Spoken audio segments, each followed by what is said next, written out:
Welcome back to the Krusty Fox, as we embark on a brand new season of Sex and the Shitty. As you might expect, in their third year, our fearsome foursomes scale new heights of improbable insanity, deplorable depravity, and of course, sanctimonious selfishness. This Season 3 premiere sees Carrie dip her toes, and some other parts, into the lukewarm waters of politics, with an episode entitled Where There's Smoke. Which, by now, is what every man Carrie encounters should be thinking before asking her out. As such, expect a bit of this. And I'm like, I never did anything like that before. And they're like, well, you did it very well. This. I've been dating since I was 15. I'm exhausted. Where is he? And this. I can't believe I'm gonna wake up and be able to see clearly without glasses. believe it. If you enjoy this episode, then please do help the channel out by dropping a like, leaving a comment with your take, and subscribing for more every week. And stay tuned until the bitter end for this week's question. We rejoin our unlucky in love ladies on the ferry to Staten Island, where Carrie has been invited to judge the FDNY's annual calendar competition. Left in the margins is the likely gratitude of NYC's firefighters to have 4 dumpster fires brought to them for once. Carrie's 3 fellow judges are in order: Sassy Precious, Walked In By Mistake Lady, and Bill Kelly. Bill is the token male panelist, a divorced politician in the running to be the city's next comptroller. And after that introduction, it's no surprise to find that he telegraphs his interest in Ms. Bradshaw with all the subtlety of Harry Styles at a film premiere. The other ladies are distracted by the onstage arrival of dancing pectoral muscle Ricky. Since Miranda still has her Brady with benefits, and Charlotte wore white and a bejeweled crucifix to broadcast her religious trauma to the room, it falls to a willing Samantha to see if he'll sort out her backdraft. By the bar, Bill slimes his way over to Carrie with an eye to finishing the pursuit he unwisely started in front of a stage full of significantly more interesting men. After Carrie takes another opportunity to fat-shame someone, this time a firefighter with alleged love handles, she allows Bill to shoot his shot. His politics-themed chat-up lines prove fruitless when Carrie coughs to never having voted. An admission that further increases the likelihood that the show had the corpse of Emmeline Pankhurst on a continuous 6-year spin cycle. In need of a fireman's lift away from Bill's relentless advances, Carrie heads for the exit where she and Miranda witness, well, this.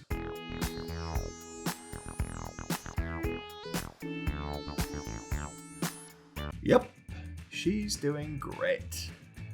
At breakfast the next day, everyone tries their best to ignore the fact that Miranda's dressed like she's on her way to a shift at Santa's grotto. Samantha's gushing review of Fireman Ricky leads to a debate about the merits of fetishizing men. Carrie chimes in with her second fatphobic comment of the episode so far, suggesting that the appeal of firemen is because the FDNY has a weight limit. Of course, she can say that about men, but if I say that she's a stick insect with a body like a lumpy surfboard, I'm being problematic. By now, a hungover and near-death Charlotte has had enough and torpedoes the conversation with an outburst about the, from her perspective, long overdue arrival of her white knight. Keen to confirm her kill, she goes on to suggest that the real reason women think firemen are hot is because what they actually want is to be rescued. This horrifies the others, but I can tell you that it isn't true. Firemen are fetishized by the gay community too, and we're not looking to get rescued. We're looking to get fucked.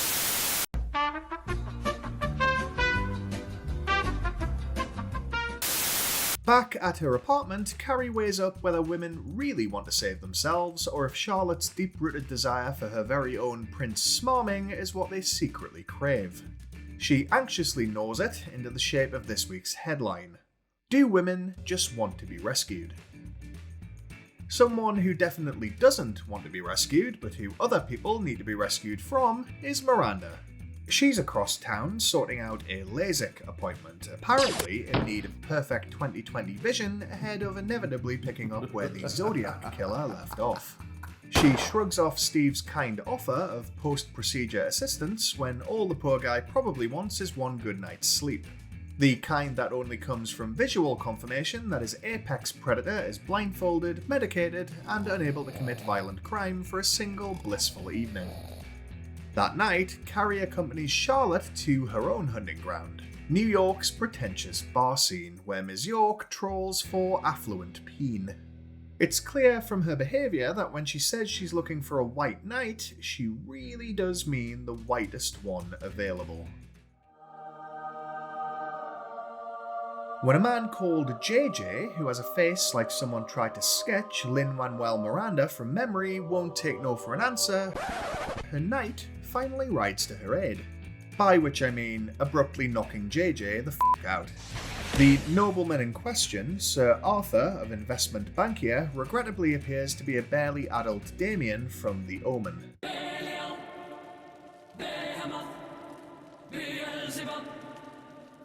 I mean, look at him. Tell me that isn't the most demonically sinister smile you've ever seen. If this was real life, the most you'd see of Charlotte after this would be a handbag and half a leg floating in the Hudson the next morning. The day after, Carrie's forced home from a shopping trip by her credit card leaping out of her purse, slapping her across the tits, and spontaneously combusting. As she approaches her building, she's bizarrely happy to see future comptroller Bill sat outside waiting for her like an absolute lunatic. Bill invites her out again, this time to a political event, and Carrie's head is turned by the opportunity to combine two of her favourite pastimes: dining out on someone else's dime and dicking over her friends. Which is how Ms. Hobbes ends up flying solo at her LASIK appointment. A bit of eye mangling and a good dose of Valium suppresses her killer instinct sufficiently to ensure she doesn't go ham on Steve when he shows up to help her out anyway. It's like his life's ambition is to end up on an episode of Unsolved Mysteries where he's found in a back alley with his flesh flute jammed up his nose. On a date with Arthur, Charlotte begins quietly working through her dream douchebag checklist. She discovers that he's overqualified for the position when the demon that lives behind his cold, dead eyes makes a timely appearance. It turns out that JJ's earlier decking wasn't a one-off, and Arthur just likes beating things until they're dead. After correctly assessing that he'd be unlikely to restrict that to just her gutted hamster, she calls time on their fairy tale. Samantha heads down to the firehouse at Ricky's invitation, dressed for and fully expecting to have the grease fire in her oven oven doused by at least a calendar's worth of fit firemen. What she finds instead appears to be the waiting room for a Sopranos casting call. Elsewhere, Carrie ignores Bill's sinister voicemails from outside her apartment. Hello, Sydney. She calls Miranda to ask what's wrong with her that she can't bring herself to dive back into the dating pool. Miranda states the obvious. Carrie's still insane in the membrane over Big and afraid of being hurt again. Just a tiny recap for you here. Carrie was the one who dumped Big. Twice, no less. And this romantic trauma she keeps harping on about basically boils down to him not observing an official mourning period for their relationship that even the British royal family would consider over the top. Back at the firehouse, Samantha finally manages to get Ricky to extinguish the inferno in her pickle stinker, which happens at maximum volume and on the back of a fire truck in the middle of the station. That's got to be some kind of health code violation, for the risk of making the ladders slippery if nothing else.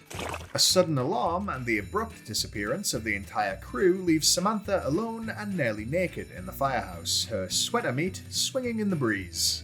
We never hear from Ricky again, so I'll leave it up to you to decide whether Sam organically lubricating their equipment resulted in any avoidable deaths. Sufficiently reality checked by Miranda, Carrie pops up at Bill's Staten Island event unexpectedly like a horny, deluded Batman. Eventually, she gives in and makes out with him in the coat check. It is difficult to appreciate the apparent weight of the moment when their unnecessarily gaping maws make them look like two starving blobfish trying to eat each other through a closed window. When her awkward, aggressive closet fondling later causes her to miss the last ferry back to Manhattan, stalker Bill rocks up seconds behind her cab to save the day and probably murder her at some point if the opportunity arises. As she accepts his offer of a ride home, she muses on the situation. Despite Bill's creepy interventions saving her skin, because God forbid she should have to spend a single night anywhere but the Big Apple, she decides that she's actually saving herself because she knows the way back to Manhattan. She proves this by telling Bill to take a right out of the port, in the direction of the only entrance and exit. The one they both just arrived at. Girl power, if ever I saw it. And that's it for this episode. Why not celebrate the start of the season by leaving a like and subscribing to catch all the fun and games with each new weekly episode? You'd better do it, or Arthur will appear in your bedroom at 3 AM. This week's question is, do fantasies ever match up in reality, or do they always end up like Charlotte's and Samantha's in this episode? Leave a comment with your take, and the best will make an appearance next week. Either way, thanks for watching, and as ever, if you can't be good, be crusty. Welcome to the Krusty Fox, and Season 3, Episode 2 of Sex and the Shitty. This week we're getting to grips with a tumescent mess of an episode entitled Politically Erect, so expect a stiff dose of this. That's so judgmental. Miranda, you are judgmental. Why don't you put it to good use? This. Keep going. Oh. And this. You're nothing but a big with a little man attached. And you're nothing but a big pair with too much extra legroom. Don't forget to drop a like if the video has you standing to attention, subscribe for a swollen library of similar hijinks, and while it might be hard, stick around until the business end for last week's top comments and this week's question. We rejoin Carrie 3 weeks into her relationship with politician Bill Kelly, who she's supporting by standing around looking bored as he campaigns to become NYC's next comptroller. Quite why we're expected to believe that any electoral candidate would trot out a girlfriend he hasn't even known a month, let alone one that is also Carrie Bradshaw, in full view of the public, press and God, is anyone's guess. Carrie, who describes herself as adept at fashion, like we haven't seen everything she's worn for 2 years, quickly gives away her ulterior motive. She's living her Jackie O fantasy. Unfortunately for her, nobody seems to be paying much attention to the sour-faced wraith standing off to the side at Bill's campaign events. Most of her time is spent fighting off the over-enthusiastic efforts of Bill's right-hand man, Mark, to get a Go Kelly button fixed onto whichever half-arsed throwback she's draped over herself on that particular day. That's right-hand man in the assistant sense, as opposed to the off-the-books manual relief that said henchman's doe-eyed staring indicates he'd rather be helping Mr. Kelly out with. Elsewhere, Steve's trying his hardest to establish what the f*** is going on between he and Miranda. For her part, Miranda manages to dodge questions about her schedule without having to admit that her average evening is spent turning her spare bedroom into a shrine to alien Warnos. Steve finally just asks Miranda to add exclusivity to their existing FWB setup, a request she reacts to with the kind of wide-eyed horror rarely seen outside of the ceremony portion of Married at First Sight. Carrie's voiceover helpfully fills in the blanks. Miranda's hesitancy isn't because she's seeing someone else, she just isn't convinced that Steve should therefore run unopposed. That's a political swamp she'll fill with even more toxic waste a couple of decades later when the comedian that humour forgot gives her an internal tickle. At brunch, Charlotte congratulates Carrie on achieving her own dream of a whirlwind romance with a bland, white political figure. Her intentions aren't entirely pure though, as she offers an assist with Bill's campaign in order to see if any more besuited flesh tubes are on the lookout for a future mistress, wife, murder victim, or all of the above. Holed up in her apartment and trying to waffle her way to a deadline, Carrie ponders whether there's a link between politics and sex, meaning that one inevitably involves the other. Something she wouldn't spend as long trying to work out, I bet, if she'd ever seen a picture of past British far-right figurehead Nick Griffin. In the absence of that boner-killing evidence, she instead extracts a headline: Can there be sex without politics? Elsewhere, Samantha's out for a drink in the hopes that an eligible gentleman comes along to hike her Appalachian Trail. Enter hedge fund manager Jeff, who buys a round and invites her out to dinner in what turns out to be ironically short order. For, when he hops off his bar stool and she's left towering over him, she realises that she's the Nicole Kidman to his Tom Cruise. That's right everyone, it's another episode where a character makes a huge deal out of surface level physical characteristics. Mark your bingo cards. At a fundraiser for Boring Bill, Samantha wonders aloud to Carrie and Charlotte whether she could ever find a way to look past Jeff's shortcomings, as much as she looks over his everything else. Miranda rocks up late with Steve following behind her like a happy dog that hasn't yet realised that its owner is an asshole. She immediately judges his attempt at small talk at an event she chose to invite him along to as one of his apparently many cons. Across the room, Charlotte, whose hairstyle for the evening looks like it was fixed for her by a witch on the back of a speeding motorbike, is prowling the room for an exit poll. Having identified a suitable candidate and got him talking about art, she's frustrated to discover that he's already engaged to Elizabeth Banks. We've all been there. Elizabeth does prove unexpectedly useful though when she reveals how she met her fiancé. At a party where each single woman brings an equally single man they're no longer interested in. Charlotte loves the idea, having become so covetous of the white picket fence crowd that she's willing to accept the romantic equivalent of backwash. Carrie, who apparently needs everybody in the city to bear witness to the underwhelming spectacle that is her relationship with Bill, introduces him to a newly arrived Stanford. Stanny's preoccupied, however, after catching sight of campaign manager Mark, who he gets Carrie to proposition on his behalf. After broaching the topic of a man being interested in him, like she's warning him about a sniper's dot that appeared on his tie, A guy. Mark ignores Stanford in favour of a stumping from a nearby Muscle Mary. Actually, no, it's the bald guy. Something tells me this one might have come from Darren Starr's personal vaults. After another roll in the hay back at her apartment, Carrie makes the fatal error of returning Bill's serve when he asks if there's anything more he could be doing for her. It turns out that Politico Bill has something very specific in mind. He wants Carrie to give him a Tijuana tea party in the shower.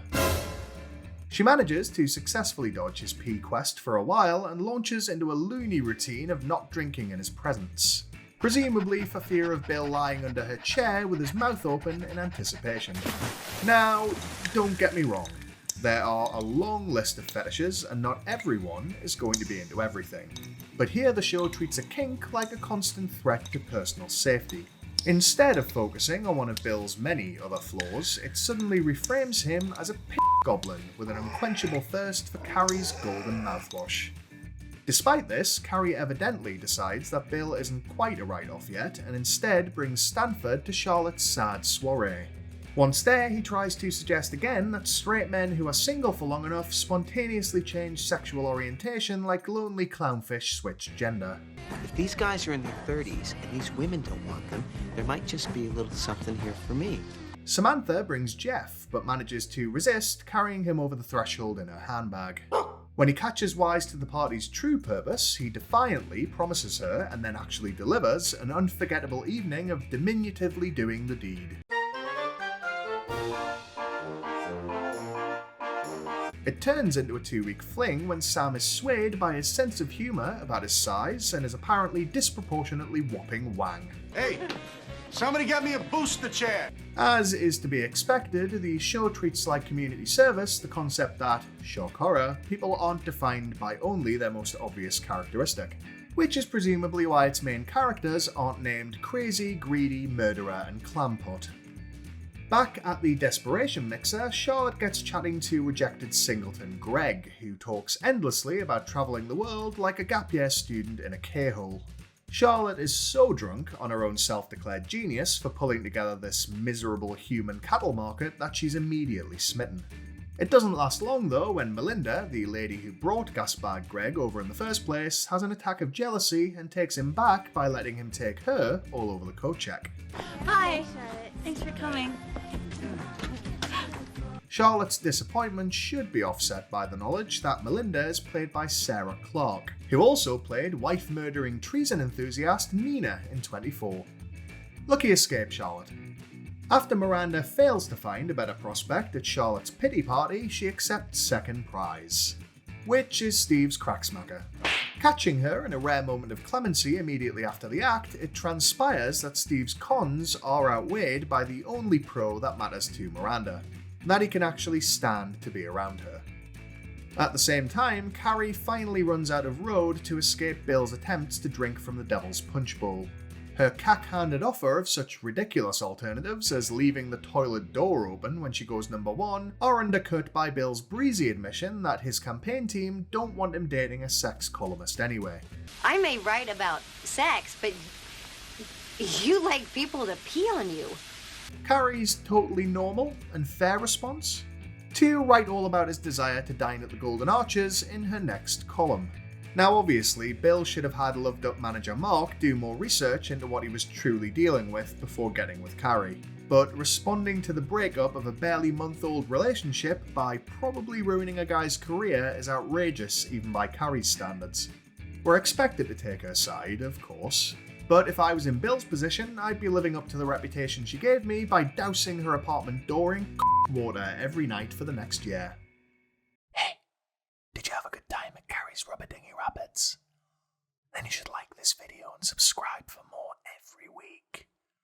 Your choice, but if you don't, then I'll send Bill around to turn your ice cube trays into biohazards.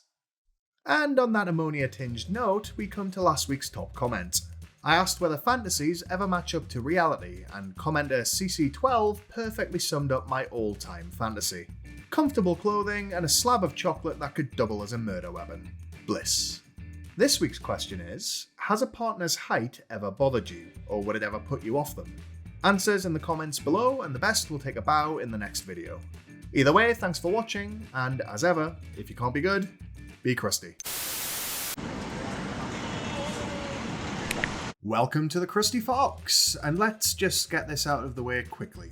This week, Carrie's obsession with Big reignites in spectacular fashion.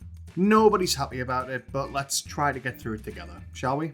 This episode of Sex and the Shitty stalks its way through an installment called Attack of the 5'10" Woman, so skulk with me in the bushes as we bear reluctant witness to a bit of this. Because, I write, so I am a woman in the arts. This. I didn't grow up in a naked house. Well, I didn't either. And this.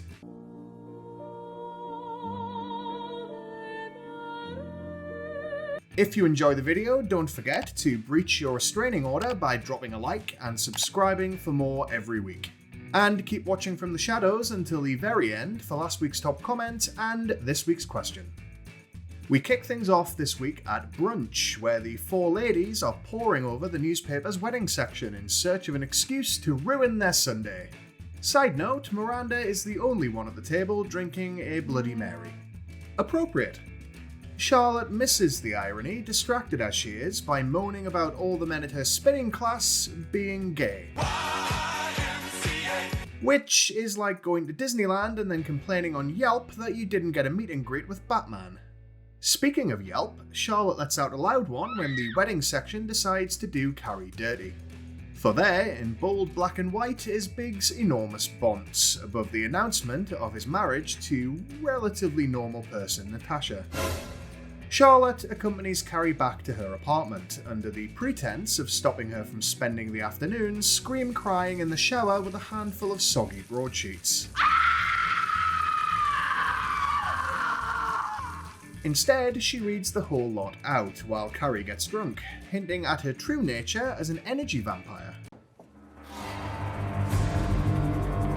While going through one particular account of Big and Natasha's first meeting, Carrie has the brass balls to criticise the quality of the journalism. The equivalent of a Michelin star restaurant being put on blast by a condemned back alley food truck.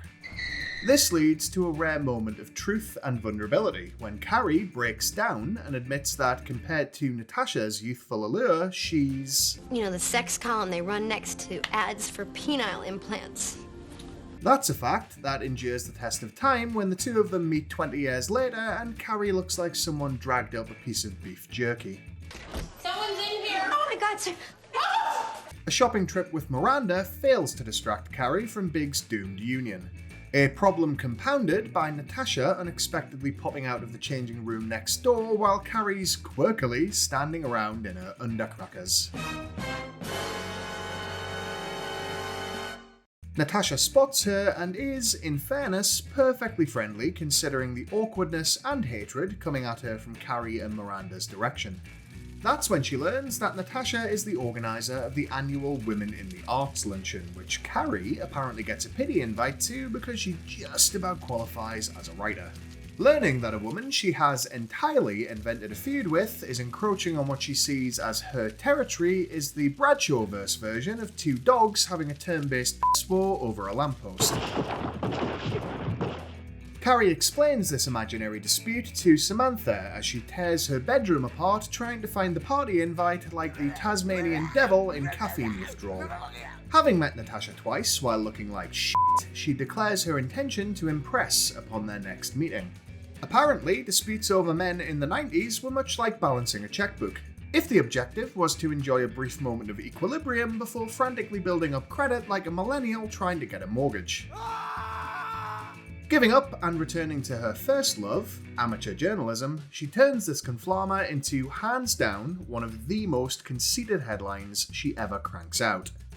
Are there women in New York who are just there to make us feel bad about ourselves? Over at Miranda's place, she's getting increasingly antsy about new housekeeper Magda's intrusive efforts to reorganise her stuff. Presumably because she's only one closet away from discovering two partially mummified corpses and a necklace made of thumbs. It's a different disembodied appendage altogether that Magda finds in the bedside table, however, when she unceremoniously unveils Miranda's whore drawer. No, that drawer doesn't need organizing. For some reason, Ms. Hobbes finds it necessary to explain that she has a boyfriend, and that the poorly hidden Buzz night gear is a remnant from her single days, when a simple f*** off would have sufficed. In an attempt to relax away from these trivial happenings, the ladies take themselves off to a spa's steam room. Charlotte goes against the apparent convention by keeping her towel firmly in place, despite there being more pussy on display than a cat shelter after a hurricane. When Carrie asks what's up, the show attempts to address something real as Charlotte hints that she's suffering from body dysmorphia. I'm just not comfortable being naked in public. Something it might achieve were it not for the fact that its whole run is about deifying statuesque women and treating anyone above a size 0 as a grotesque punchline. After a massage, Samantha receives an unsolicited recommendation to give Monsieur Kevin a try next time. Kevin, she's told, uses some all-natural tools to palpate a few unorthodox areas, and ensures his clients receive an ending happier than Drew Barrymore in a rainstorm.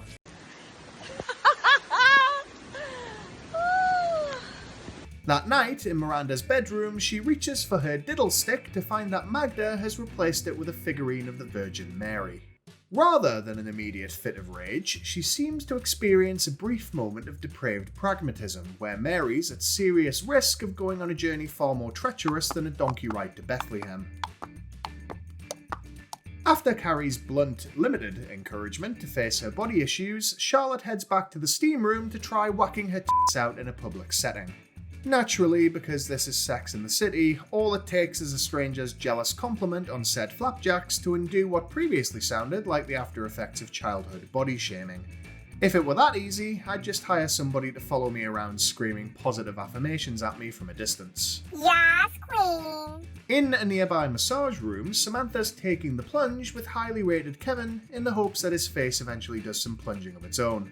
When he bypasses her flapdragon entirely, and with her session almost over, Samantha decides to just grope him instead. When she finds her criminal approach thoroughly rebuffed and her membership at the spa cancelled, Sam spills the beans to Kevin's manager about his word of mouth of bush.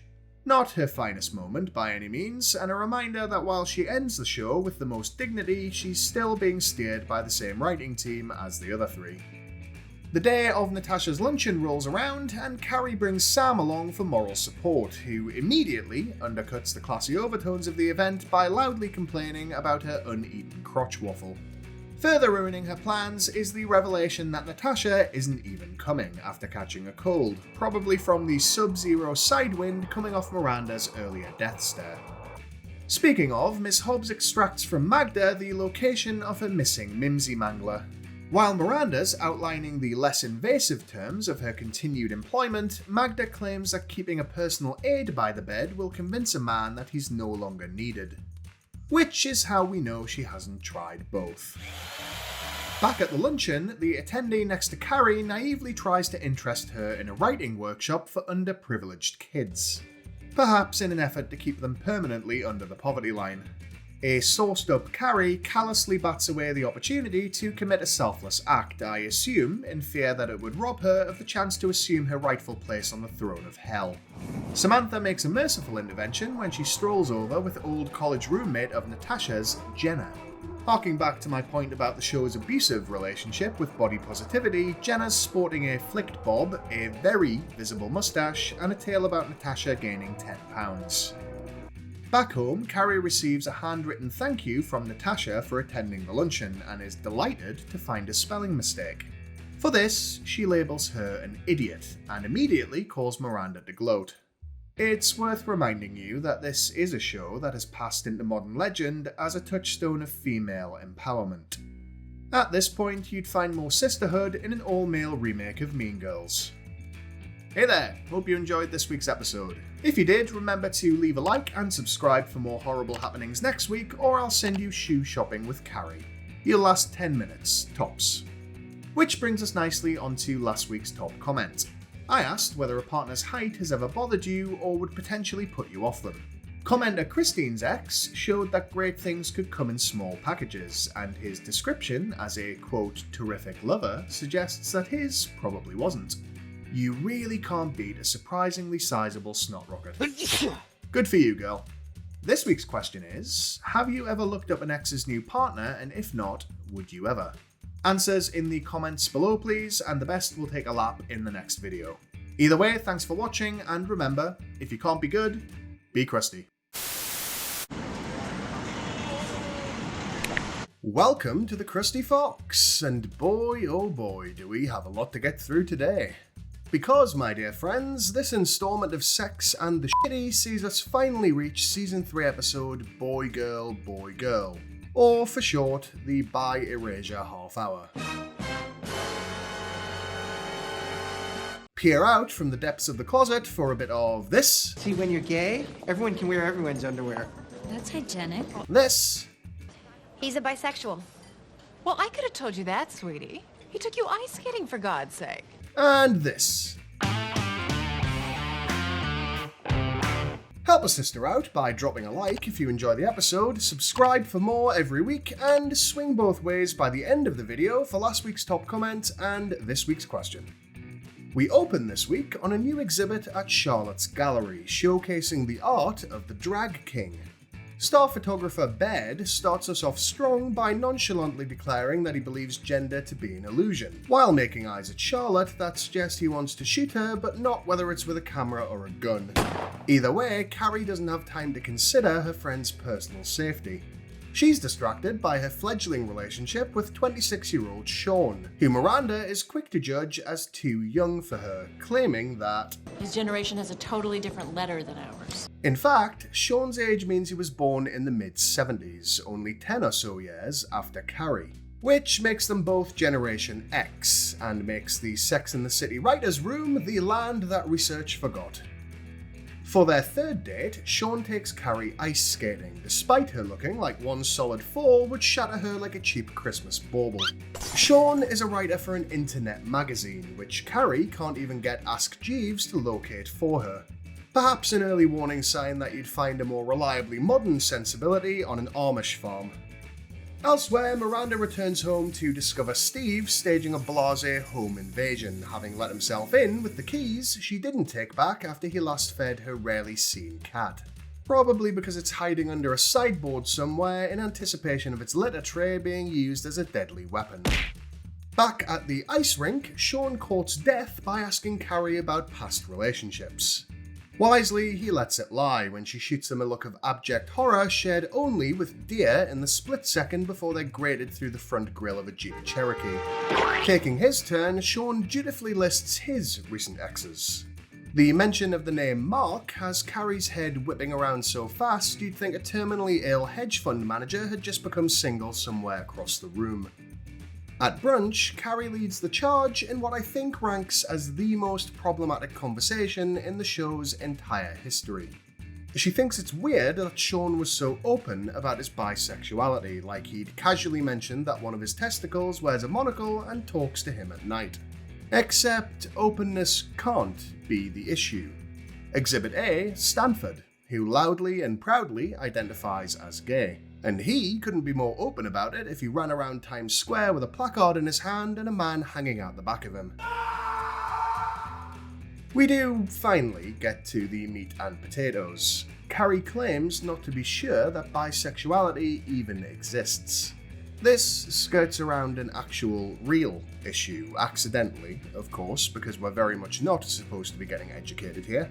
Sean's bisexuality is treated like a product of indecisive immaturity as opposed to a real orientation. And unfortunately, some people do still think that way. I think they're called. And that's without even getting to the Miranda problem, who enthusiastically accuses Sean of being greedy. Apparently, all it takes to get over your own aggressive biphobia is 22 years and at least 2 non-binary fingers. Carrie continues her Looney Tunes deliberation back at home, where she wonders whether what she calls sexual flipping is a generational quirk.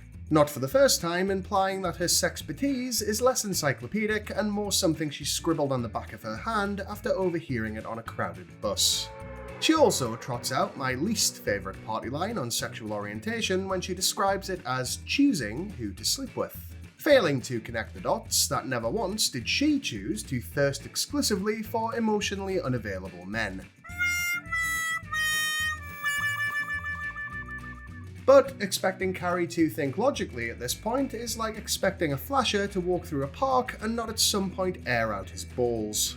Carrie does inch towards identifying what her bisexual beef is when she decides on this week's stupid headline: Has the opposite sex become obsolete? Over at Samantha's office, her throwaway plotline of the week sees her in search of a replacement assistant following Nina's unceremonious firing last season. I know, I'm just as surprised as you are that the writers actually attempted a bit of continuity. Wowzers. Enter hot young thing Matt, who Samantha apparently hires inside of 5 minutes. Obviously because she's hoping he'll spend at least that long inside of her. His aggressive attitude ultimately winds up getting him fired, but not before he puts in some overtime on Sam's undercarriage. Someone who does get more screen time is Charlotte, who we're evidently supposed to be more invested in, but frankly I've had viruses I felt more emotionally attached to. Baird swings by her gallery with an offer to have her pose as one of his drag kings. She makes a flimsy effort of objecting, quoting her inability to do maths and change tyres as reasons she's too feminine to even pretend to be a man. It's hardly a feminist manifesto's worth of material. Probably on par with igniting the methane of a field full of cows and then trying to pass it off as environmental activism while you watch them burn. Over the hills and far away, and choking down the discrimination clawing its way up her throat, Carrie goes to a club with Sean. There, we finally get to the root of her issue with him. Ding ding ding, it's her own insecurity about not being able to compete with men for his attention. Credit where it's due, this isn't such an uncommon insecurity about bisexual relationships. I mean, it's f***ing stupid, but it's not uncommon.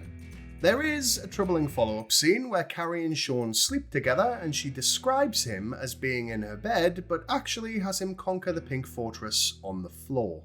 Perhaps she thinks that bisexual is some sort of New York code for scabies.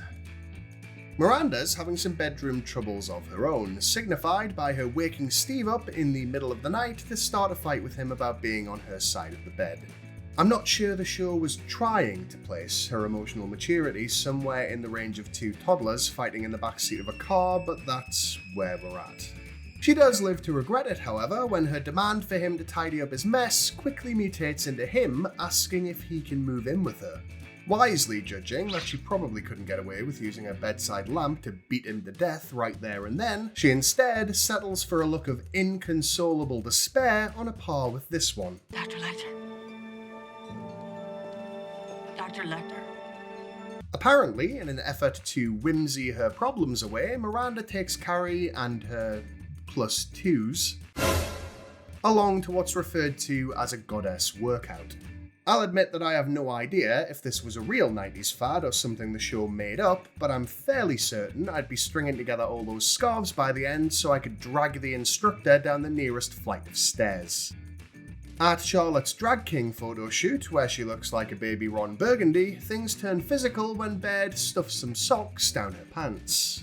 We're led to believe that this is some awakening of Charlotte's inner masculinity, but by next week she's back to acting like she was written by Enid Blyton, so feel free to disregard the whole thing.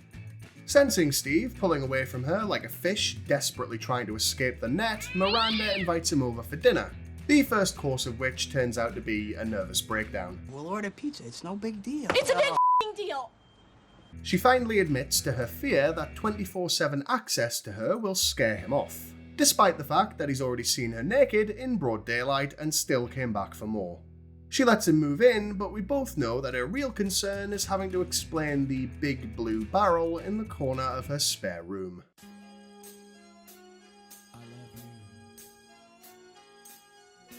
Across town, Carrie goes to a birthday party with Sean and only realises, as she arrives, that it's for Garth, current partner of Sean's ex, Mark.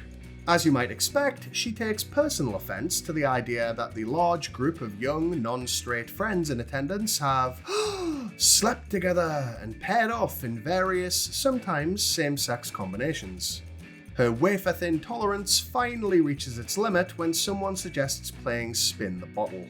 When Alanis Morissette, just go with it, she clearly owed someone a favour, takes a spin which lands on Carrie, her voiceover claims that she's Alice in Confused Sexual Orientation Land. It's Alanis Morissette, Carrie. Even I'd give that a go. She could even use the bottle if she liked. In the end, she does let it happen, even if poor Ms. Morissette has to do most of the work.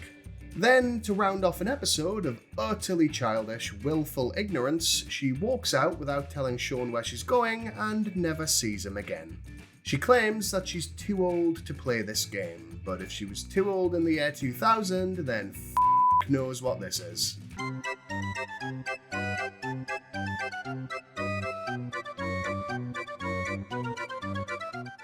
Welcome to the end of the video, but don't go just yet. Remember to drop a like if you enjoyed the ride and subscribe for more problematic clam jamming every week. Last week's question was, have you ever looked up an ex's partner, and if not, would you ever? Commenter Mrs. Dr. Spencer Reed, which I definitely knew was a Criminal Minds reference and 100% did not have to look up, says a 7-year journey led her to friendship with her ex's fiancé and that resentment is a bitch. Which it is, but it's also fun. This week's question is, would you ever drag up if you got the opportunity? And if you have, how did it go? Answers in the comments below please, and the best will be used to pad out the pants of next week's video. Either way, thanks for watching, and remember, if you can't be good, be crusty. Welcome to the Krusty Fox, and a brand new installment of Sex and the Shitty. After cartwheeling through the minefield of sexual orientation last time, this episode sees Carrie and the gang belly flop into the choppy waters of race relations. With that said, get a firm grip on your life preservers as we're hit with a wave of this, Splish splash, I was taking a bath. This, and this. Okay, down. Don't forget to sink a like if this video floats your boat, subscribe for a steady stream of new content every week, and keep your head above water until the very end for last week's top comment and this week's question. We begin this latest chapter in the lives of New York's most problematic pals at dinner.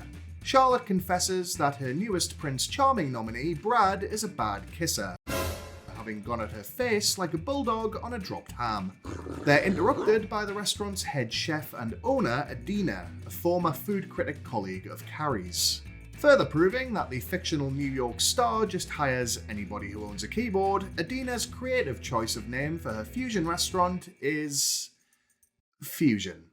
Groundbreaking. Adina introduces the group to her music label executive brother, Siobhan, and Samantha puts the Flash to shame with the speed at which she hands him her business card.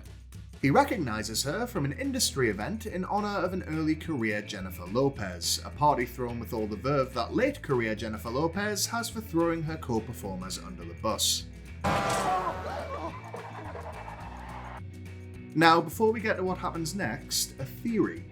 In scriptwriting, Hank Azaria first coined the term idiot ball, an unflattering mechanic in long-running series. Basically, at least one protagonist has to step noticeably out of character to advance the plot. Like the cast of Friends remembering that black people exist, or the cast of The Big Bang Theory abruptly becoming funny. Sex and the City seems to be one of the only shows I've ever seen to accidentally employ the opposite technique. Someone each week has to be left holding the normal ball. Otherwise, we might as well be watching a Real Housewives reunion that Andy Cohen pumped Joker gas into. This week's holder appears to be Charlotte, who cautions Samantha against her casual appropriation of African American Vernacular English, or AAVE. How do I know she's got the normal ball this time? Because if Charlotte was born 50 years earlier, she'd almost certainly have had to explain to house guests why all of her pillowcases had eye holes.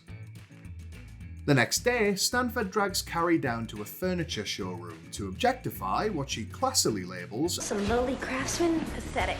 featured in the New York Times.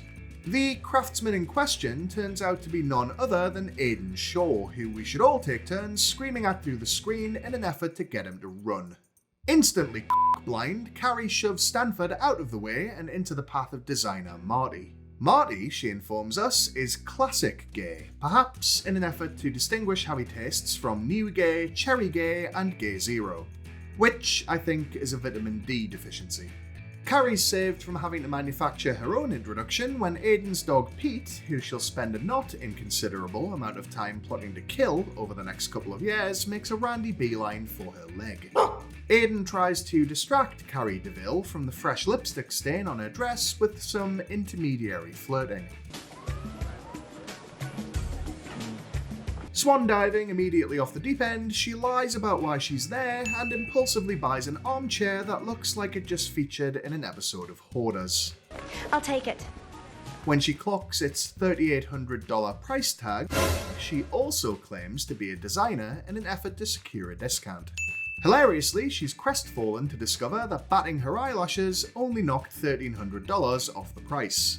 But in fairness, that does mean she's appreciated in value since that French guy tried to pay for her services in season 1. Sacre bleu! We then get a C-plot with Miranda that there really isn't much point going into. Suffice to say that she yet again devalues Steve's admittedly immature dreams, this time involving basketball and patronisingly eos all over his enthusiasm. Steve hoovers up her eventual bare minimum effort like a low-capacity Roomba, and as the plot necessitates, forgets her selfish, emotionally unavailable behaviour by the next episode. Back in the latest version of reality, she's looking to fashion for herself, Carrie sits on the steps of her apartment after dinner with Aidan.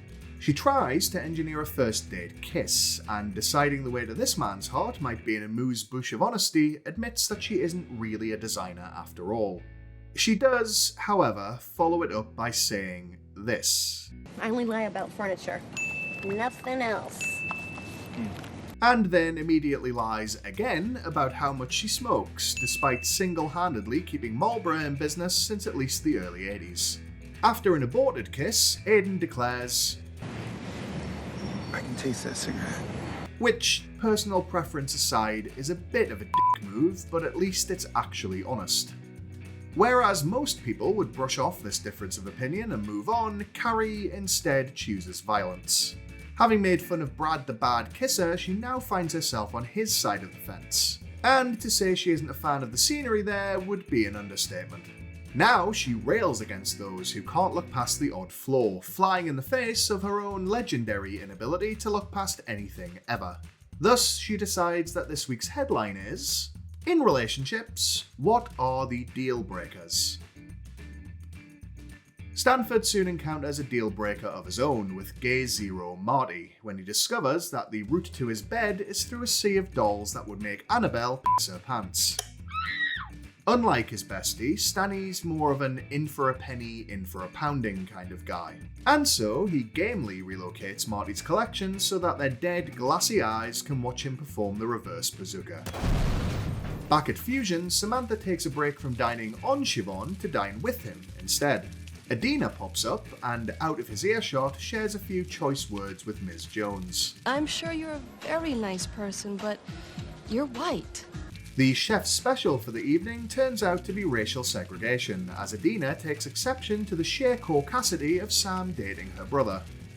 Samantha goes on a mild rant about it with the other ladies over coffee, where there's a grim little undercurrent to Charlotte's insistence that race is an unconquerable relationship frontier. Like she's only ever seconds away from hijacking a city bus and trying to rearrange the passengers using a nude eyeshadow palette as a reference. Having now gone the whole episode with no validation whatsoever, Carrie falls back on reliable yes-man Stanford over cocktails. Between them, they agree a pact. Stanny will stick it out with Marty's dolls, at least until one of them chases him out onto the street with a knife. And Carrie will quit the smokes until she sees what Aiden's deal is. This, in spite of both of them having the willpower and critical thinking skills of an overstimulated Bichon Frise. Out clubbing with Siobhan, Samantha bumps into Adina, who unsurprisingly has not changed her outlook on mixed-race relationships or her creepy interest in her brother's sex life in the preceding 24 hours. A heated argument erupts between the two women, which ends in the kind of hair-pulling frenzy rarely seen outside of small-town drag cabarets. Sam gives in when she realises that Siobhan's on Adina's side. And good luck to his future wife, who might be the first woman in history who has to race her sister-in-law to the bridal suite on her wedding night. Carrie ends up spending a jittery day with Aiden, regretting every crappy decision that led her there. Eventually, they wind up in a restaurant where she's clearly one crossed word from breaking off the stem of her cocktail glass and visiting her nicotine withdrawal on every person within swinging distance. When Aiden threatens to extend the date yet further with dessert, she tells another lie about an impending deadline and runs out of the place like the main course was a wheel of cheese with a side of vindaloo. Outside, Aiden finds her squatting over a puddle with half a wet cigarette in her mouth and proves his nice guy credentials by not assuming that she's sandblasting the sidewalk. I wish I could tell you that this is the lowest Carrie's willing to sink, but just like the career of Sam Smith, the one certainty is that there's always worse to come.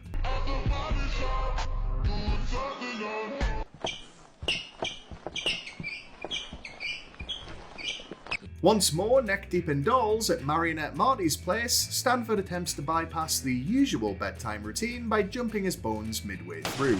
Ignoring the fact that he's 3 inches, or 1 Stanford, away from an audience of expressionless porcelain witnesses, he almost succeeds. That is, until a terrifying approximation of Mary Queen of Scots gets kicked onto the floor. Not for the first time, she loses her head, and Stanford permanently loses his access to Marty's man cannon. Back at her apartment, Carrie tips her remaining death sticks down the toilet and reveals that she's trying to quit for real to avoid breaking up with Aiden. She even slaps on a nicotine patch to help her efforts. If only they made one of those to sate her lust for Big's off-white splattering ram. And so we reach last week's top comment. I asked whether you ever had or ever would drag up, and commenter Elbell is up for the challenge. But only if someone brings along a length of industrial tubing to mash down their tig-all biddies. And if that happens to be your kink, awesome, 2 for 1. This week's question is, have you ever experienced what you considered to be a bad kisser, and if so, how bad was it? Answers in the comments below please, and the best will slobber all over next week's video. Either way, thanks for watching, don't forget to like and subscribe, and remember, if you can't be good, be crusty. Welcome to the Krusty Fox! I'll let the title of the episode which this week's Sex and the Shitty examines speak for itself. Are we slits? And if that isn't a clear enough picture of what's in store this time, prepare to feast your eyes on a bit of this. You f***ing bitch, you f***ing This. I gotta do Yeah, you gotta get up early with the dog, whatever. I'll tell you what it does. It gives you chlamydia. Excuse me? Don't forget to put out with a like if you enjoy the video, make it easy by subscribing for more every week, and don't wait for marriage, but do wait until the end for last week's top comment and this week's question. We open with an obvious but important contrast. After a night out with new boyfriend Aiden, who she's graciously upgraded from lowly craftsman to furniture designer, Carrie is confused to find him unwilling to go all in on an adult sleepover. Probably because now that she's quit smoking for him, her apartment's hellish smellscape sits somewhere between butcher's apron and midwife's forearm. On the other hand, Samantha, because she actually knows how to navigate sex and relationships, has a much more successful time when she greets a late-night booty call with a flash of her norks at the front door. A tactic we can assume she retires around Halloween, just in case her trick-or-treats land her in a jail cell. Triggers! The next morning, she's horrified twice in quick succession. Firstly, to discover that one of her several elderly neighbours was robbed at gunpoint. And secondly, that the criminal in question gained entry by following in the wake of her after-dark slap and tickle appointment. At breakfast, both Carrie and Samantha are grateful for the distracting emergence of Charlotte's latest drama. I suppose, at least this time, it's a good one. Her third date with investment banker Alexander ended with some post-dinner poking, which came to a screaming, verbally abusive climax. While the others consider this fairly routine, Charlotte takes a more literal view. She worries that Alexander's spirited analysis of her virtue might actually ring true.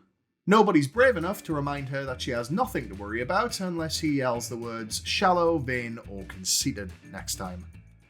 After Samantha warns Carrie that she has to seal the deal with Aiden ASAP before slipping into the friend zone permanently, she takes another crack at him. After being pied off yet again, her childish reaction forces him to explain that he's trying to take it slow and enjoy her company before going groping for trout. Sex and relationship columnist Carrie Bradshaw, who literally tens of women look to for guidance every week if there's nothing better on the opposite page, then has to stick a post-it note to her computer reminding her that romance exists, fully suggesting that whatever travesty might eventually lead to her winning a Pulitzer Prize would reduce the award's value down to that of the most common pogs. Out on a walk, Carrie's lament about her blunted dating senses is cut short by Miranda's sudden admission that she's got the clap.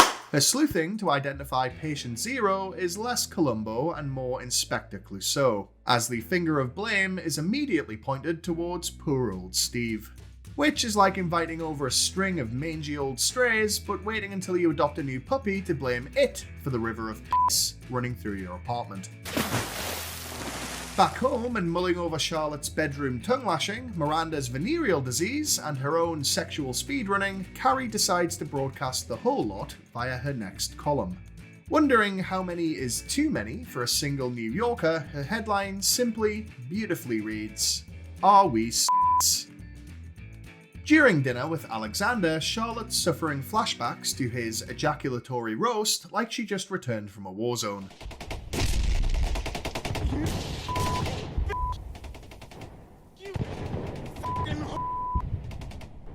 When she finally broaches the topic, it turns out that he doesn't actually remember saying any of it, and she takes this as a sign that he therefore couldn't possibly have meant it. Delusion.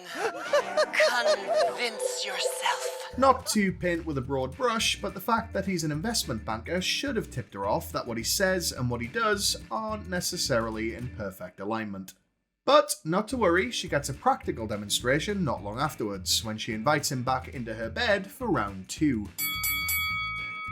When his dick sneeze is accompanied by the same unpoetic oral onslaught as last time, she calls him out on it before he's even finished misting her banana plant. This is where any benefit of the doubt for Alexander entirely evaporates, because he again claims not to remember what he said 5 seconds earlier. From behind his 2006 Zac Efron fringe and eyebrows, he promises never to do it again. With all the fake sincerity of 2022 Zac Efron swearing blind that he isn't 1 decade away from an appearance on Botched. Over at Miranda's place, Steve's advances are cut down in their prime by this highly unrecommended approach to sexual health disclosure. I can't tonight, I have chlamydia. Worryingly, Steve doesn't know what that is. Frankly, Steve, if you're old enough to have it, then you're old enough to understand it. After giving an impromptu STD crash course, Miranda orders a reluctant Steve down to the free clinic to sort out his potential penile pox. Dutifully trotting down there despite his white coat syndrome, Steve makes a common mistake by turning up without a full bladder.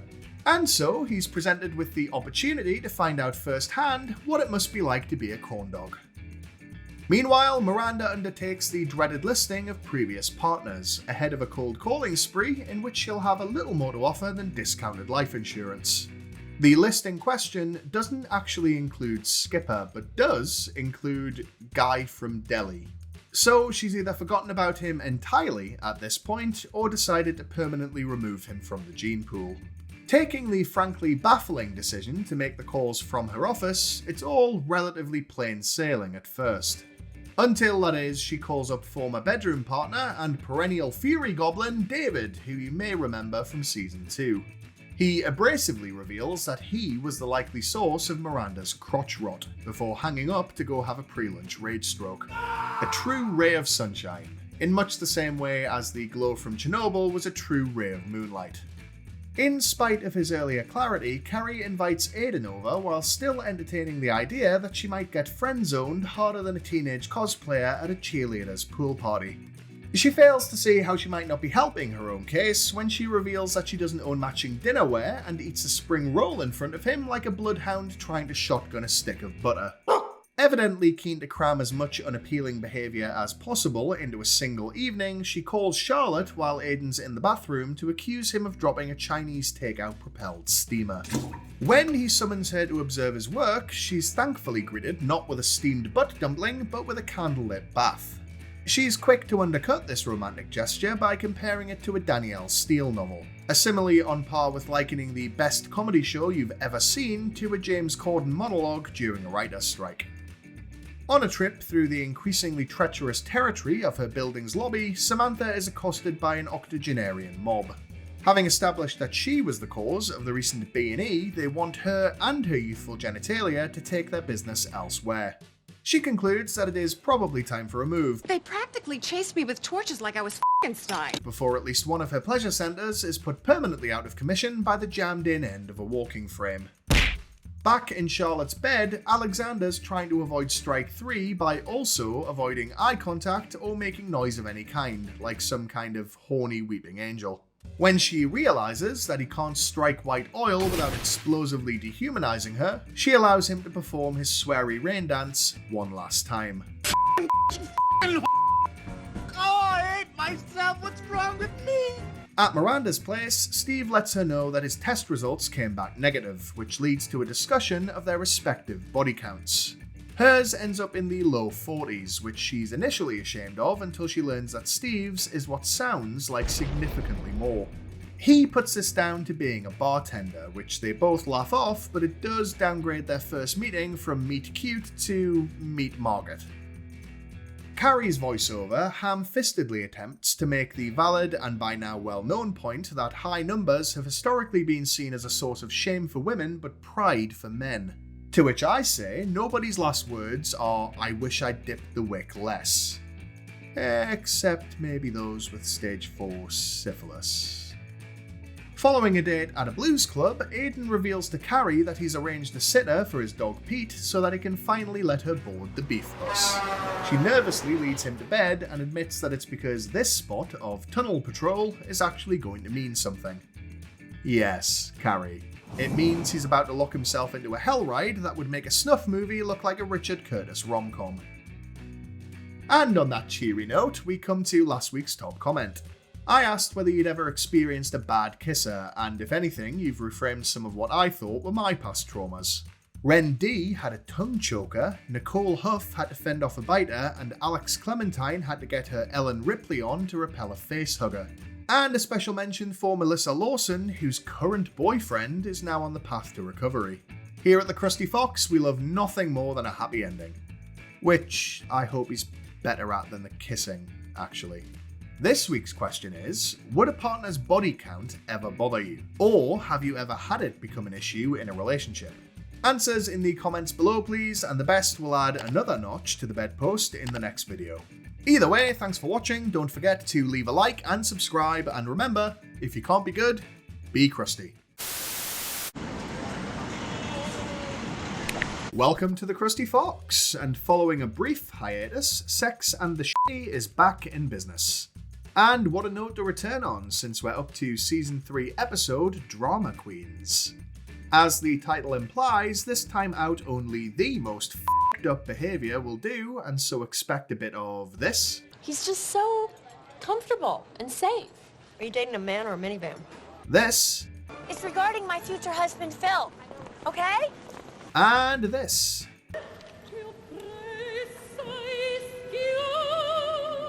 Don't forget to overreact with a like if you enjoy the video, cause a scene by subscribing for more like it, and throw a messy tantrum if anyone tries to stop you staying until the very end for this week's top comment and question.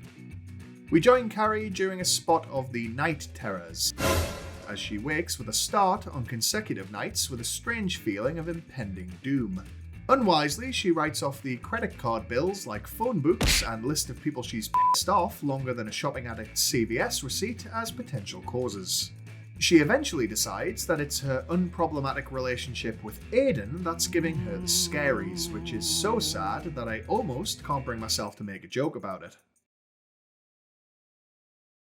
That said, these early hours jump scares are probably more like psychic warnings, as though she's jumped shows into That's So Raven, but all of her visions are about mistakes she's going to make with her winking Henry. Remind ya, I'm kinda wet, running down my vagina.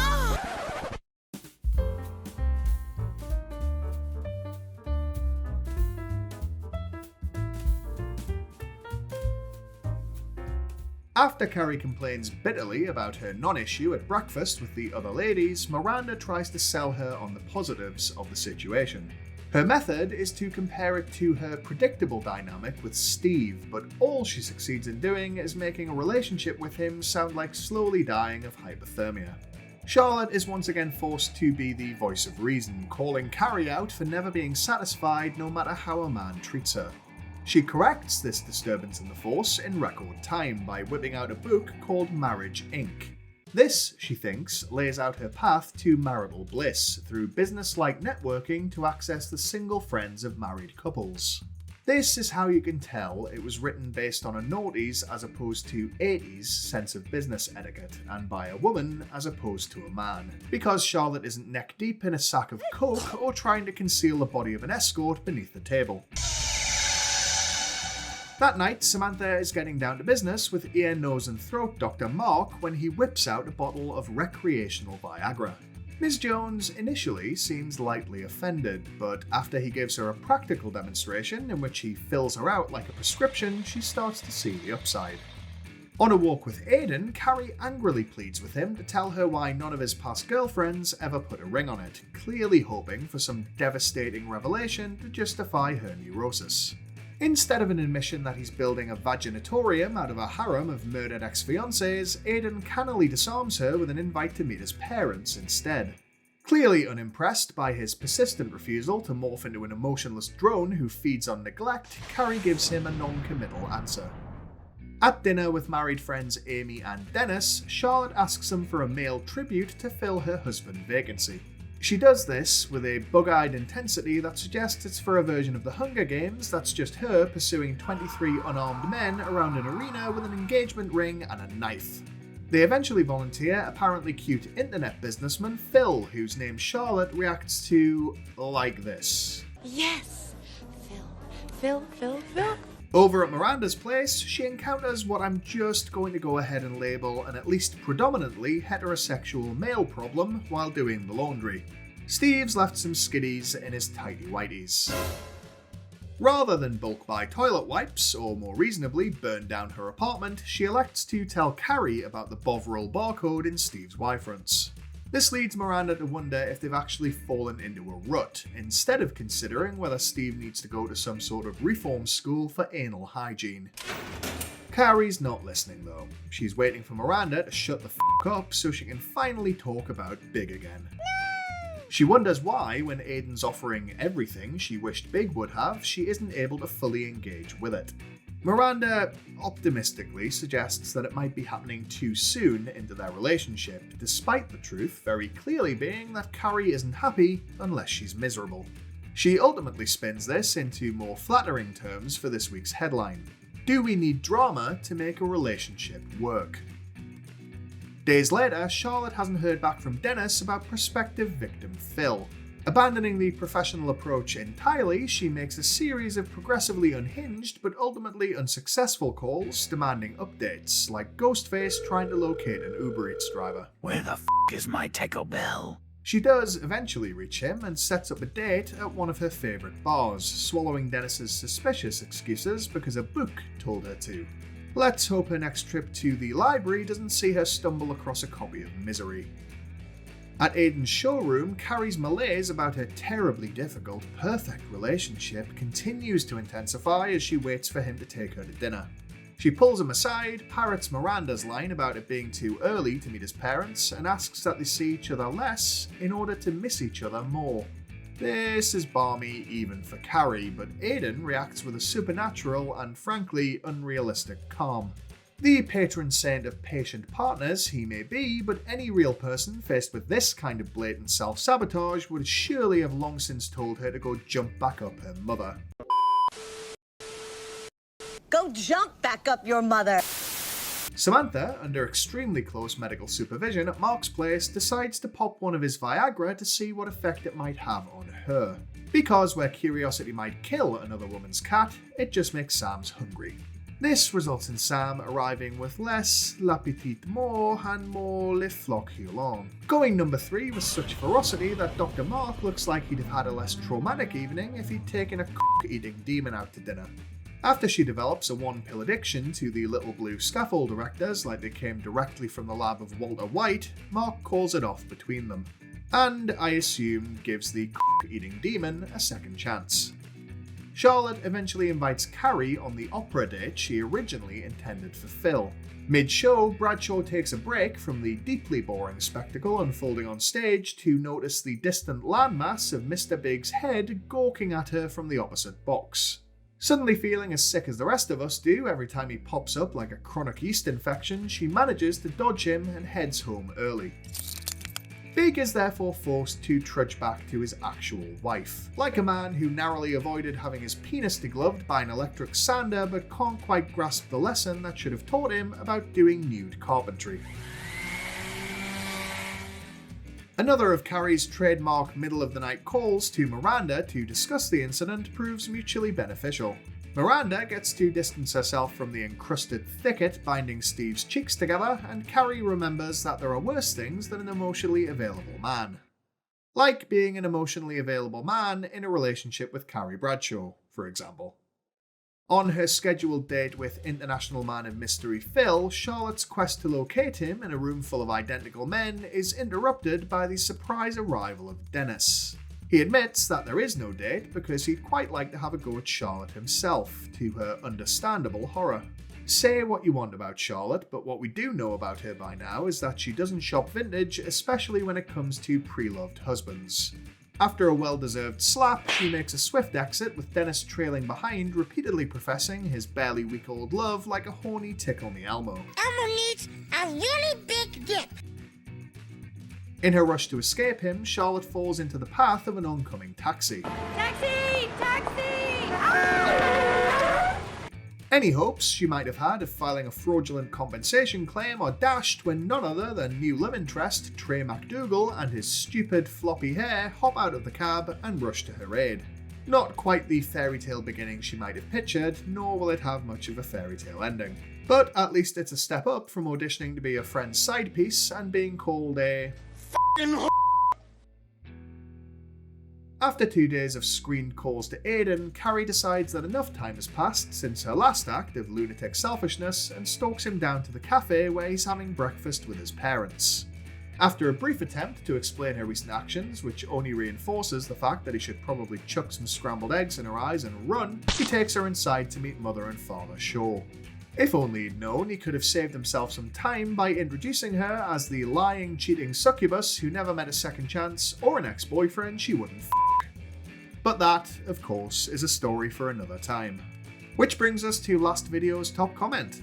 I asked whether you'd ever been or ever would be bothered by a partner's body count. Enter Moonbat, who dodged their current boyfriend's goo pipe for over 2 decades due to him whittling his bedpost down to a nub. Hey, even man deserve love. And a full workup down at the free clinic. This week's question is, do you prefer a partner who's always available or one who plays a little hard to get? Answers in the comments below please, and the best will make an appearance next time. Either way, thanks for watching, and remember, if you can't be good, be crusty. Welcome to the Krusty Fox, and we're approaching the halfway point of Season 3 of Sex and the Shitty. This week we're looking at an episode entitled The Big Time. And as the detectives amongst you may well have worked out by now, this is the station the Carrie and Big Express train leaves from on its journey to Infidelitown. So, peer out the windows as we speed by sites like this. Oh my god! Vagina weights! This.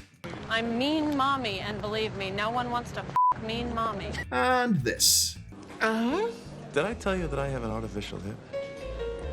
Don't forget to drop a like if you enjoy your trip with us today, subscribe for more insane weekly excursions, and stay aboard until the very last stop for the top comment and question. We open on Carrie having her nails done while listening to the tale of love's young nightmare, Charlotte and Trey. Despite probably having had longer relationships with intestinal parasites than she has with him, their 2-week whirlwind has her convinced that he's the one. The revelation that Charlotte's also holding out on introducing Trey's hairy Houdini to her helmet hideaway leads to a conversation about when they each punched their V-cards. Carrie sold the farm during 11th grade, with 3 pumps and a squirt atop a ping pong table, in one of the many occasions where there's a horrifying disconnect between the look on her face and the words coming out of her mouth. Having been unceremoniously turfed out of her previous apartment by the Biddy Brigade, Samantha is having a whale of a time in her fancy new meatpacking district apartment. That is, until lecherous neighbour Len makes an unwelcome appearance by the mailboxes. Len has a rat tail, an earring, and immediately announces that he collects art, and I don't know about you, but that description alone rendered me infertile. Len's clumsy, handsy, and obstructive come-ons do nothing for Sam but suggest that the building acts as some sort of halfway house, and that he's on several registers. An altogether different unwelcome intrusion is playing on her mind by the time she meets up with the other ladies for drinks though.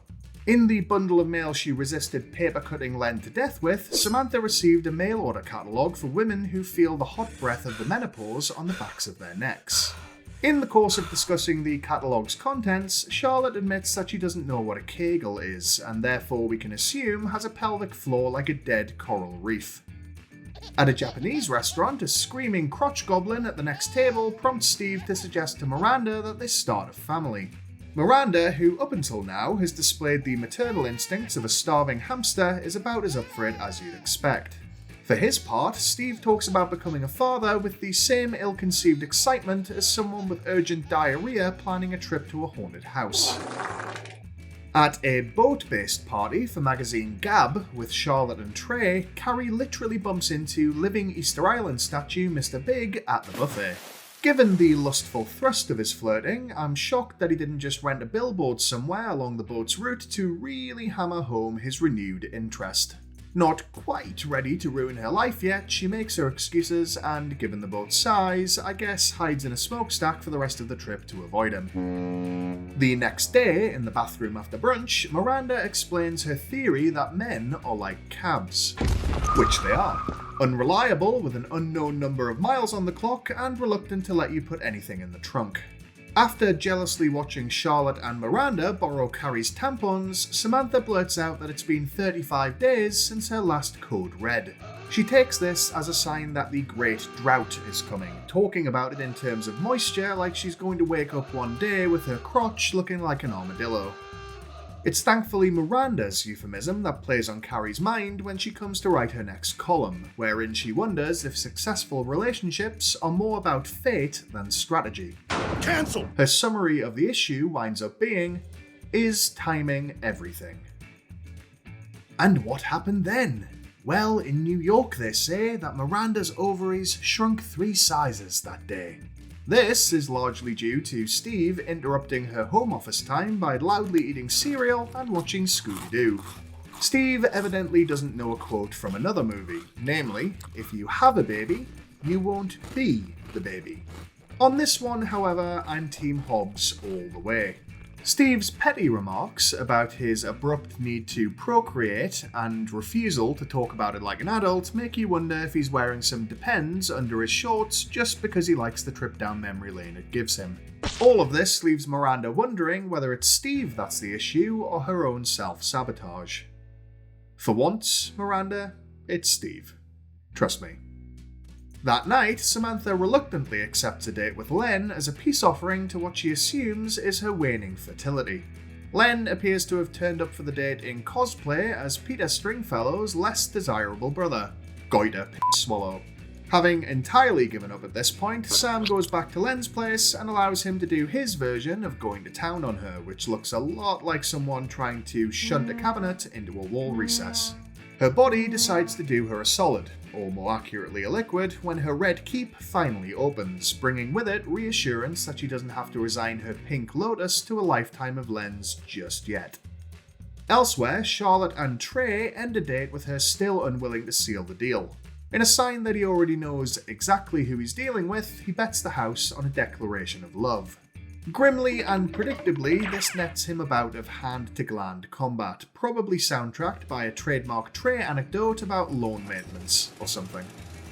At the same time as Charlotte's relationship is breaking new ground, Miranda's hits a water main. When buying a puppy barely holds them together for 12 hours, she realises that any child she has with Steve would have a better shot being raised in John Lennon's first marriage. Despite a desperate experiment by Steve to see if holding a dog in your arms might help prevent a breakup, they call it quits again. Back at Carrie's apartment, Aiden steps out to buy coffee filters and unknowingly passes Mr. Big in the hallway. Big, more than a little the worse for wear, makes it clear that he was hoping for a bit of extramarital organ playing.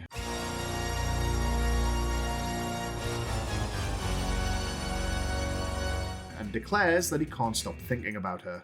After rightfully sending him packing, Carrie correctly calls out Big's appalling timing. Unfortunately, she uses the 10 minutes that Aiden's at the store to convince herself that there's no harm in at least considering another ride on Big's beluga whale head. Any normal person would have Miranda's words about self-sabotage ringing in their ears, but not Miss Bradshaw. And so the Infidela train approaches its final destination. But we'll get to that. For now, it's time for last video's top comment. I asked whether you prefer a partner that's available or one that plays a little hard to get. The resounding and unsurprising preference was for availability, as neatly summed up by Redneck Lover 22, who likes his men present and correct during his off time. And going by the username, at least a little tan around the collar. I know what it means, don't at me. This week's question is, how would you handle a declaration of love 2 weeks into a relationship? Or have you ever been the one doing the declaring, and if so, did it go as planned? Answers in the comments below please, and the best will stand under the bedroom window of next week's video with a boombox. Either way, thanks for watching, and remember, if you can't be good, be crusty. Welcome back to the Krusty Fox. And after a bit of a hiatus, we're back in action with Sex and the Shitty Season 3 Episode 9, entitled Easy Come, Easy Go. But given our Lovelorn lady's usual antics, you'd have an easier time being Logan Paul's agent.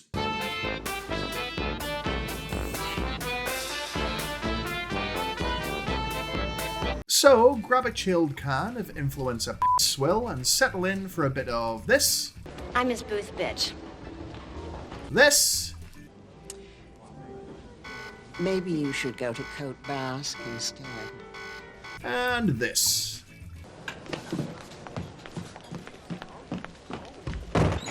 Don't forget to check out all the episodes I've covered so far using the on-screen link, subscribe for all the fun to come, and drop a like if you enjoy this latest hell ride. And as ever, stick around until the bitter end for the question round. We open on Miranda kissing her pussy goodbye, which for once is not what it sounds like. We find her fresh off the dumping she gave Steve after he attempted to use her as an incubator for what will surely one day reveal itself to be the Antichrist. Except in 3 weeks, Steve hasn't gone very far. About 20 feet to be exact. Miranda's attempt to sneak past him as he sleeps on the sofa is foiled by new puppy Scout, presumably after he smells the cloud of sulphur wafting in after her. Steve invites an unusually empathetic Miranda to come view a potential new apartment with him. Her reaction may be something to do with the fact that with Steve's budget and the average cost of New York real estate, he may well end up commuting in from Detroit. Meanwhile, Carrie's doing her best not to screw up the simple task of supporting Aiden at a new designer's showcase. That lasts roughly 30 seconds before she's diving behind a sideboard to avoid an incoming Mr. and Mrs. Big, who are probably there to pick up a large room divider so they don't have to look at each other anymore. On cue, Aiden returns with coffee, and we're treated to an exchange between the four of them so cringeworthy that you could turn it into a Netflix dating show. I know you, baby. I know you. And I saw you and your baby. And I saw you guys you were so perfect. For a start, Big, in full view of his wife, is visibly furious to see Aiden again. For her part, Natasha seems equally displeased that in a city as big as New York, Carrie still appears to rival the gravitational pull and destructive power of the average black hole. It falls once more to Carrie's clumsy, affected I Love Lucy routine to save the day. She avoids having to explain to Aiden who the stuck-up toffs visiting his booth are when she spills her entire cup of scalding coffee down Big's crotch. At the very least, his howls of agony prove that he does have some feeling left down there after all. A couple of hours and more than a couple of drinks later, an inebriated Big makes his way back over to the booth, evidently unable to resist the collapsing neutron star in Carrie's shorts. Conveniently discovering her alone, he wastes no time in telling her that he's planning to leave Natasha, in the least surprising news this side of James Corden being every waiter's least favourite customer. Carrie at least pretends to Big's face that she's not interested in his unsubtle invitation to climb back aboard the good ship Cialis. But she does excitedly blurt it out to Samantha, Charlotte, and Miranda the next time she sees them, like American Express just introduced a credit limit exception for tacky shoes. Miranda takes the opportunity to suggest that it's all the fault of Big and Natasha rushing into things. A not-so-subtle dig at Charlotte's sprint for the finish line with human melatonin gummy Trey. Ms. York's defense of her newborn relationship is quickly undercut by her gushing admission that she's about to meet her future mother-in-law. She also believes that Trey is on the verge of proposing, in the same way as the Titanic was on the verge of crossing the North Atlantic, presumably. Later on, Miranda dutifully accompanies Steve to his apartment viewing in what appears to be a repurposed wing of Arkham Asylum. Either feeling a pang of guilt or jealousy that one of the other tenants might get to murder him before she can, she convinces him to keep looking. Mulling over all of this back home, Carrie decides it's ripe fodder for her next column. She posits that women are left-brained and therefore more emotional, while men are right-brained and therefore more logical. Boiling the meat off the bones of this complicated issue, her headline ends up being, "Is it smarter to follow your heart or your head?" Later in the week, Charlotte finally gets her first meeting with MacDougall family matriarch and ancient Lovecraftian nightmare Bunny, who came dressed in a crocheted yellow two-piece skirt set that makes her look like a Shar-Pei sitting on an Easter bonnet. While thumbing through childhood photos, Trey describes Bunny as a bit of a camera Nazi. The smirk on Mother Dearest's face, however, at a minimum suggests that she picked the name MacDougall out of a whiskey brochure after arriving in America under Operation Paperclip.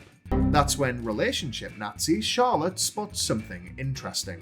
With a stroke of his arm, Bunny gets Trey to first change his drinks order and then their dinner reservations to something more to her liking. Rather than run for the hills at the sight of this Oedipal nightmare, or the son in question using the word alrighty twice in quick succession, Oberfuhrer York instead smells opportunity. Samantha, conversely, is going entirely hands-free when she dines at film editor Adam's downstairs buffet. As a slight aside, Adam is played by a very welcome Bobby Cannavale, who is aged like a fine wine. Something which doesn't age like a fine wine, however, is Adam's bonk juice, which Samantha later describes as like asparagus gone bad or something. After consulting with the others during a typically sex-negative brunch, she turns her attention to nutrition's role in the flavour profile of snot. Who said my videos don't lend a touch of class to your day? That night, Carrie and Aiden's pillow talk turns to renovations, giving away his simmering sense of horror that a woman in her 30s has allowed herself to live in an apartment with load-bearing shoeboxes. He offers to spruce the place up himself, which to most girlfriends would be looked upon as a kind and loving gesture. But to Carrie definitely reads as free labour and f*** all else. While Carrie's committing employment fraud, Samantha's downtown convincing an unsuspecting Adam to unsour his pole milk with some superfoods.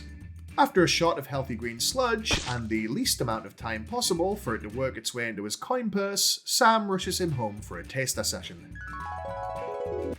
Putting aside the fact that Adam elects to have his bobo honked in front of a full-length mirror, Miss Jones discovers firsthand that the interwebs are full of lies when she takes delivery of yet another load of Layonnaise past its expiry date. At their bunny-approved dinner, Charlotte's barely contained glee at being able to MK Ultra her boyfriend backfires.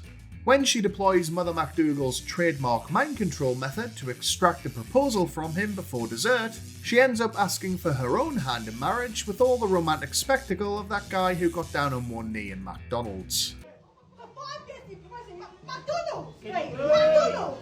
No, fucking f***ing free! Are you mad? Why you?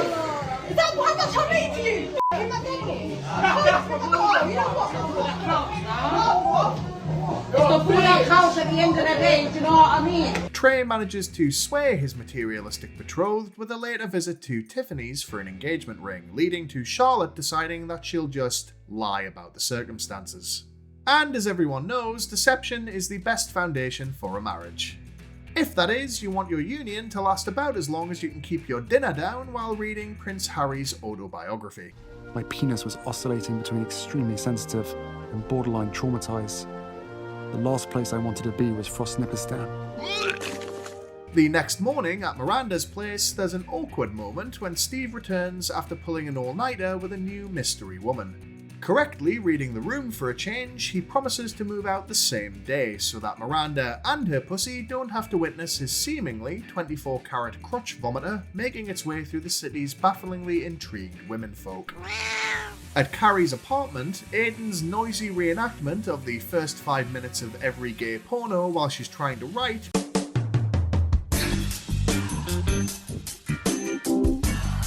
cause her terminally sheltered arse to realise that DIY work can't be done quietly. Inconvenienced, as she so often is, by acts of love and affection, she huffs herself down to a room at a nearby hotel, where the only distractions are from housekeeping and somebody blasting through the pelvic floor of their secretary in the next room. Elsewhere, Samantha's taking another spin on Adam when he decides it's time for a Hummer. His confusion over her refusal leaves her no choice but to admit that his throat yogurt is on the turn, and to claim that men don't know what women have to deal with down there. Some men do, Samantha. Some men do. She does, however, strike a bargain with him. She'll suffer through it, but only if he gives his chode nectar a try too. Adam, a factory default straight guy to his core, bless him, worries aloud that downing a dram of his own love liquor would be gay. But if a single drop is enough to turn a damp squib This is an awesome fact. I'm extremely allergic to dogs. into a flamer, Wow. Hey, people.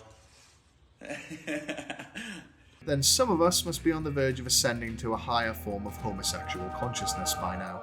Swayed by the promise of more head than Henry VIII's trophy room, Adam reluctantly agrees. And despite looking like someone just ran in and spat week-old fish pie into his open mouth, he claims to be fine with it. Bested for once, Samantha dutifully goes to work. Although, biologically speaking, Adam must be some kind of sexual superhuman, considering that what he taste tested had to have been freshly produced. But he's then apparently ready to go again immediately. Dude must have the refractory period of a dying rabbit. Deeply ensconced within her Huff hotel, Carrie finds Big's stalking abilities on par with her own when he tracks her down and demands an audience. Hello? What are you wearing? She finds him in his natural habitat, the bar, where he correctly assesses Carrie's reluctance to tell Aiden who he is as a sign that she's still into him. She almost makes it back to her room, sans idiot, when Big chases her into the elevator. We then get, and I don't think I'm overstating this, a troubling scene which, if transplanted from this dramedy setting into a different show, would read very, very differently. You. I'm not going to dwell on the details, but suffice to say that it's more than a little no means yes, despite her eventual reciprocation. For a series attempting to blaze a trail of empowerment in the late 90s and noughties, it all comes across very Goldfinger. And so it comes to pass that while devoted boyfriend Aiden is sanding the floors up in Carrie's apartment, slimy ex-Big's knocking through the walls down in her basement. A grim euphemism for sure, but no more grim than the idea that anyone thinks this is another page in some timeless love story. And we're far from done. But I'm getting ahead of myself once again. For now, let's look at last video's top comment, wherein I asked how you'd handle a declaration of love after 2 weeks. Commenter Kevin Jones took the win on this one, succinctly saying that anyone trying that on him would need their running shoes on. That's it, Kevin. Make them work for it. As for this video, what I'm dying to know is, have you ever had to live with an ex, and if so, did you live to regret it? Answers in the comments below please, and the best will invade your personal space next time.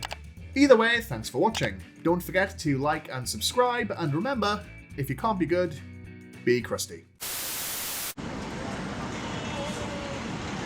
Welcome to the Krusty Fox! After last week's bombshell ending, where Carrie accepted Big's bombshell back into her life and her PJaws, this week sees her grappling with the guilt of her continuing vacation at his stabbin' cabin. So, book a seedy motel that charges by the hour, get yourself comfortable, and join me as we suffer through a bit of this. You see us, Manhattan? We have it all!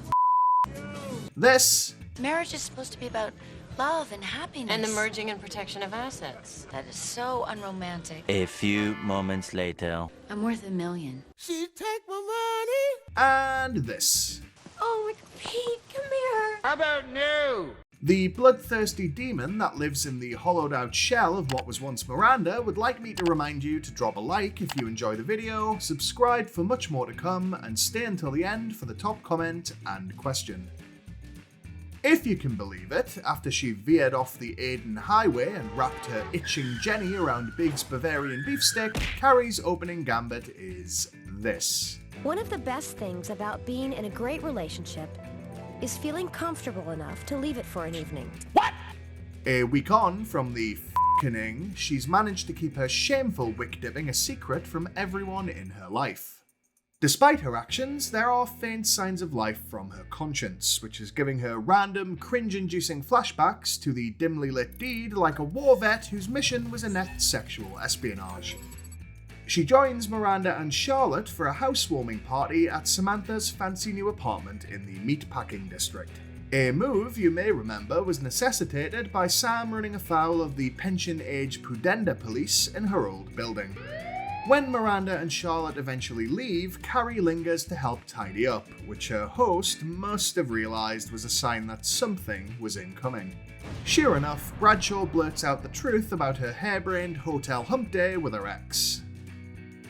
It's worth considering why Carrie chooses Samantha specifically to confide in. My theory? Despite her protests, Carrie already knows, as well as we do, what she wants to do next. What she needs is someone to tell her not to. Charlotte, of course, would split her open like a coconut for desecrating a marriage. Miranda would probably suggest removing Big's genitalia with a corkscrew to prevent further temptation. But sexually liberated Samantha can be relied upon not to judge or dictate who Carrie flashes her whisker biscuit at. She subsequently discovers that simply being around Aiden 24/7 sufficiently eases her mind and her impulsive what's-it. Unfortunately for her, he leaves the next morning for a badly timed road trip to Pennsylvania, taking her one remaining shred of willpower with him.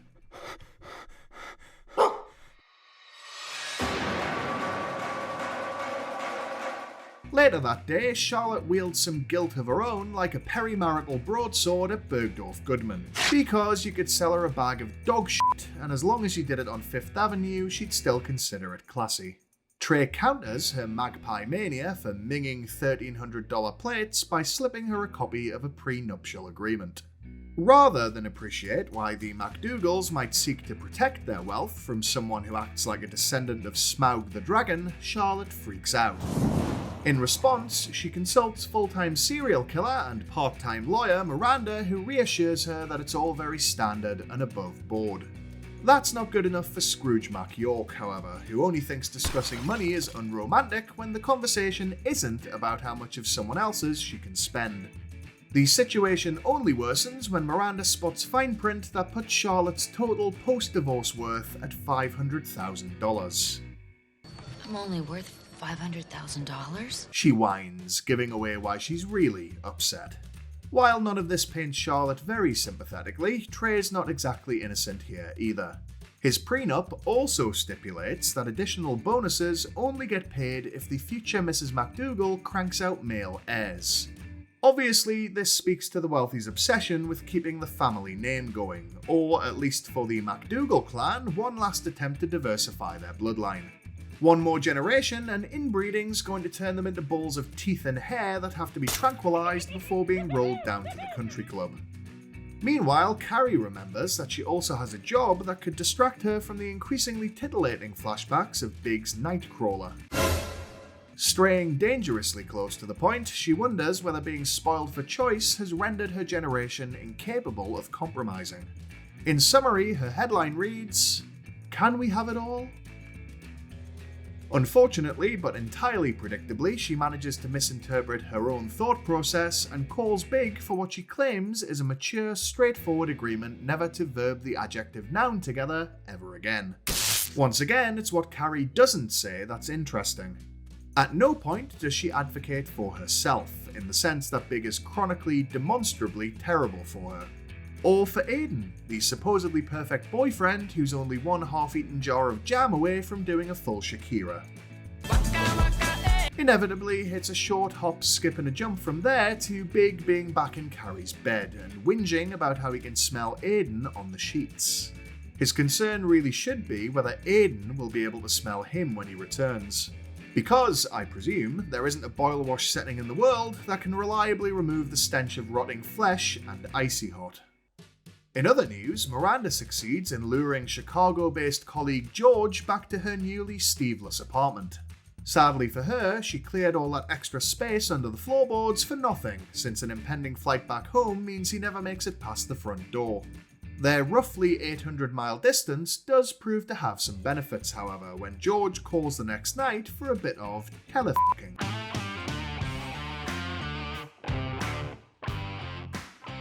Miranda's only too happy to oblige, having finally found a way to experience companionship without the risk of waking up the next morning under a blanket made of the guy's entrails.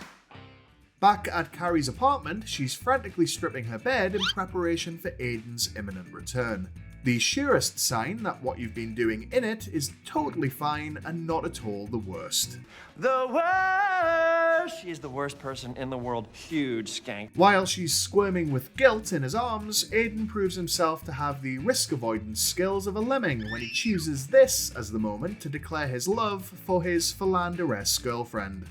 After a pause more pregnant than Rihanna at the Super Bowl, she says it back with the kind of tepid enthusiasm anyone with good taste musters up when a waiter nervously tells them that they only have Pepsi. In need of yet more distraction, Carrie visits Samantha, who caught the flu several days earlier and spent the time since discovering that casual sex partners are not the reliable couriers Honey, I can hardly blow my nose, let alone blow you. Or healthcare providers Why don't you go yourself, because I won't be doing it again. She assumed them to be. We're all alone, Carrie. Among Samantha's requirements for a caregiver is the ability to mix up her mother's cure-all: cough syrup and orange Fanta over ice. Which coincidentally sounds like something Big himself might rustle up and call a morning smoothie. Having discovered that Trey's mother Bunny is the mastermind behind her still unsigned prenup, Charlotte decides the most appropriate time to confront her is at her own engagement party. Considering that Bunny shares several aspects of her mothering style with the cordyceps fungus, Charlotte gets off remarkably lightly. She negotiates her future divorce value up to a cool $1 million and manages to escape without having a load of tendrils Frenched down her throat. This improved appraisal is all it takes to restore the soon-to-be Mrs. McDougal's faith in love, which should concern her.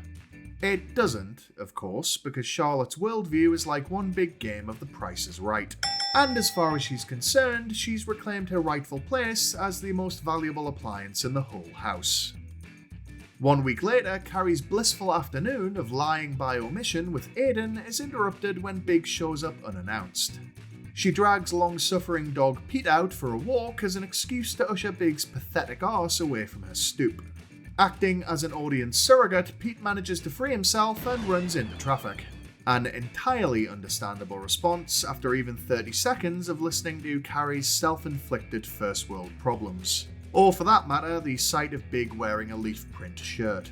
Sending the bigger of the two dogs home to its wife, Carrie chases the other through the city. That night, Miranda continues giving new meaning to the phrase phoning it in during another long-distance knuckle-glazing session with George, and eventually realizes that he's got multiple women on the line at the same time. Having thought hers was the only receiver he was dialing into, she breaks it off with him. Miranda needn't worry because Carrie's across town getting wet enough for the both of them. Stalking solemnly through the streets in a rainstorm, she fails to locate Pete and so trudges back to her apartment to admit the truth to Aiden. She arrives there to discover Pete chilling out in the bedroom, where he gives her some of the best and most deserved side-eye I've ever seen. Just out of shot is probably a bunch of scattered sausages, which he's been desperately trying to arrange into a warning for his hapless owner. Aiden sits Carrie down and, with what appears to be uncanny insight, asks her if she's cheating. Except all he's talking about are cigarettes, because he can smell the smoke on her. And if Aiden can smell it, then to Pete, being in Carrie's apartment must be like getting routinely mustard gassed. Carrie coughs to this significantly lesser lie rather than do what she was about to and admit that she's been letting Big put ranch in her hidden valley. What exactly it is about Big that makes him so magnetic remains a mystery. So, coming back to Carrie's earlier point, this all seems less to do with preferring one visitor to her squish mitten over another, and more to do with just not seeing why she should have to choose between them.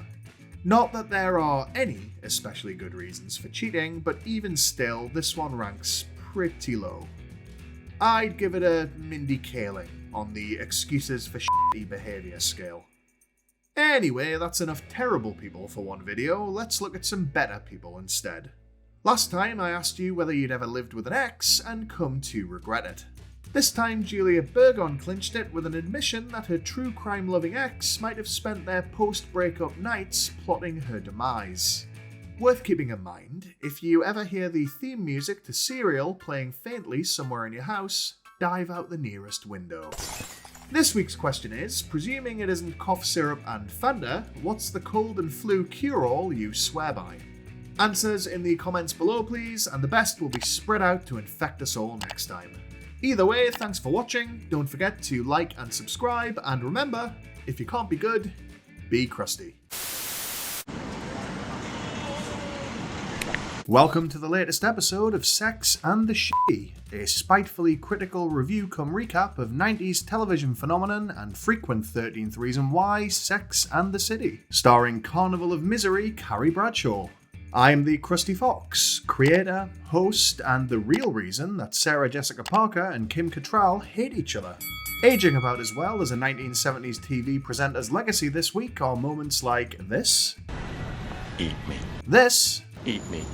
And this. Eat me. Don't forget to like, subscribe, and stick around until the end for the question round. To the shock of exactly nobody, Carrie's affair with Big isn't panning out the way she'd hoped, with the star ranking of their chosen hotels plummeting faster than a guy on crutches at an ice rink.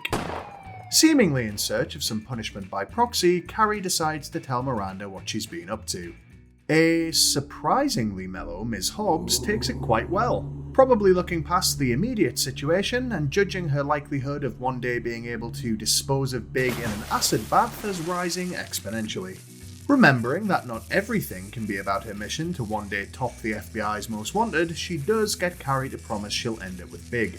But we all know by now that healthy decisions are to Carrie Bradshaw what Child Protective Services are to YouTube family channels. Elsewhere, Samantha's out on the hunt in a new Manhattan hotspot when she bumps into Tom Ramey, the male version of her. His lightning-fast, indecent proposal leads to this response from Samantha. Under a minute, you could qualify for the Olympics. Something she hopefully won't be repeating later as she hunts for a Tide-to-go pen. Back at Tom's place, he introduces her to his swing, and I don't mean the kind you keep in the backyard.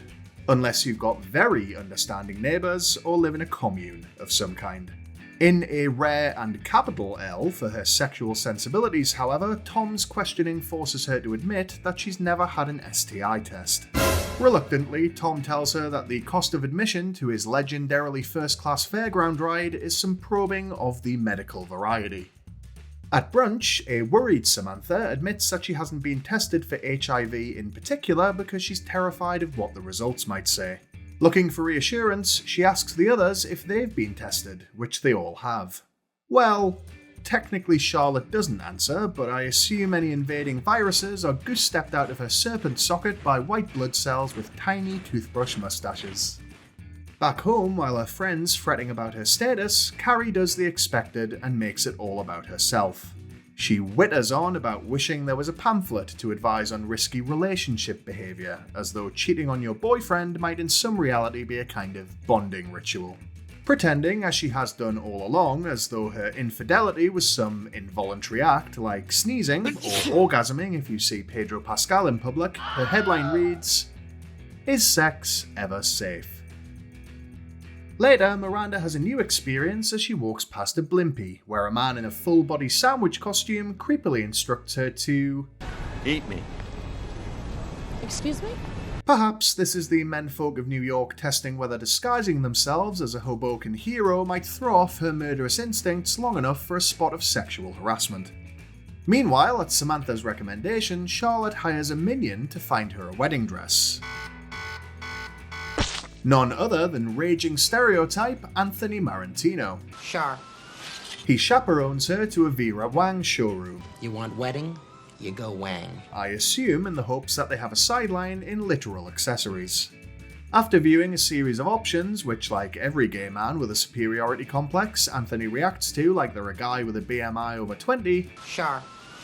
Charlotte finally spots the one. An overpriced A-line with minimal interesting features. Like bride, like dress, I suppose. Across town, Samantha's at the clinic getting her oil checked. Her inability to instantly reel off how many times she's soaped the weasel appears to shock her nurse, which seems unlikely. Prolific porking is not going to faze a medical professional, unless it's accompanied by you waddling into the exam room backwards with a bacterial culture visibly evolving over the top of your jeans. On another trip past Blimpies, Miranda gets more seedy sexual suggestions from the resident meatball sub out front. Except this time she catches a glimpse of the offending hoagie's face through the costume and realises that he might be hot. Let's just put it out there, shall we? Someone's highly subjective level of physical attractiveness does not grant them a license to verbally abuse. Imagine you're a fluttering cunt.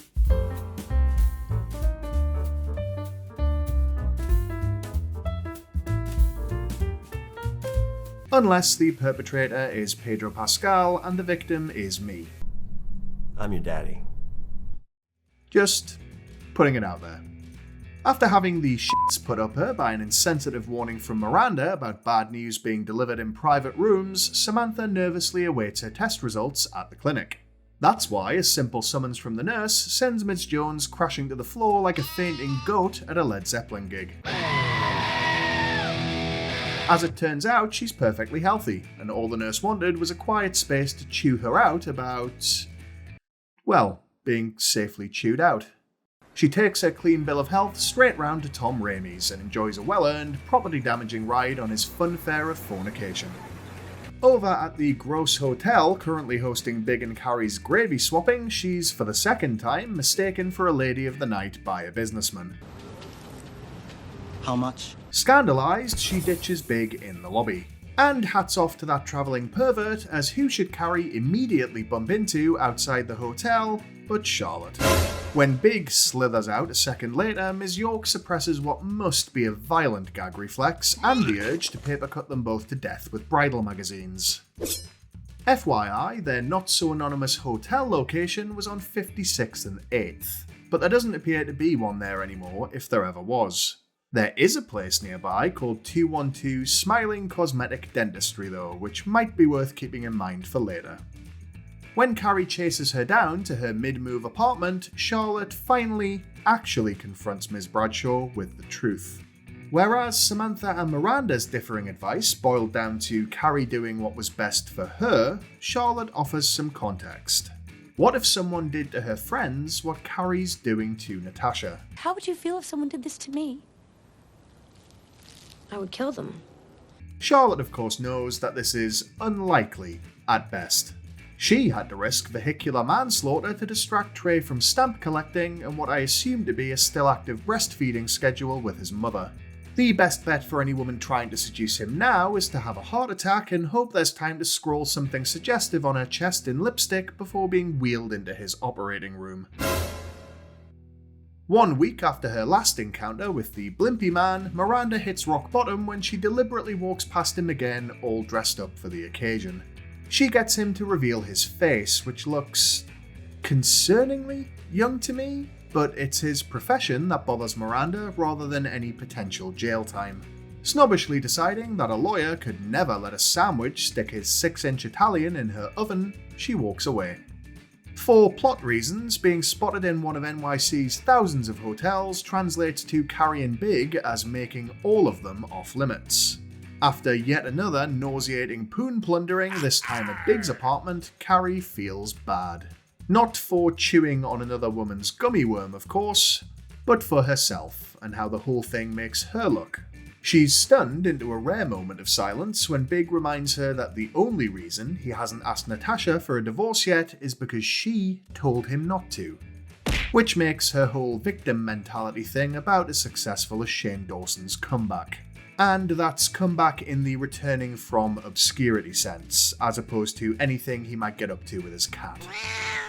When Big leaves for work, Carrie does what any sane, empathetic person would do in this scenario and creeps around the apartment eating leftovers, taking inventory of the life she's in the process of ruining. Thankfully, Karma's had enough of waiting and sends Natasha home early to interrupt this low-effort stalking. After a brief chase down the back stairwell, Natasha eats total shit and smashes her teeth in on the concrete steps. While there is a moment where it looks like Carrie might just cheese it, the sight of her love rival spitting up blood like she's just got back from a guest appearance on ER is enough of a jolt to get her conscience working again. Later, at the hospital, Big turns up and instead of going straight to see his injured wife, decides to sit with Carrie a while and chew the fat. Because he's a spineless, worthless trash bag. After thoroughly destroying a marriage, but otherwise escaping scot-free herself, she decides now is the appropriate time for her to end things between them for good. With that, she leaves him to what I'm sure is going to be a pleasant and uplifting conversation with his soon-to-be ex-wife, her recently reduced lineup of teeth, and new involuntary whistle. The lesson here being that everything is absolutely fine so long as Carrie doesn't have to deal with the consequences of her actions and can keep pretending that things she consents to are also somehow beyond her control. Or what we might refer to these days as being a member of the Kardashian-Jenner family. Back in the real world, last week's top comment came courtesy of Redneck Lover 22, who recommended a time-honoured solution for any malady. A drink, a snack, and a whack. Genius. This week I'm asking, would you f*** a sandwich? And no, I'm not going to specify whether I'm talking about a guy in a costume or a Big Mac. Answers in the comments below please, and the best will harass you in the street next time. Either way, thanks for watching, don't forget to like and subscribe, and remember, if you can't be good, be crusty. Sure.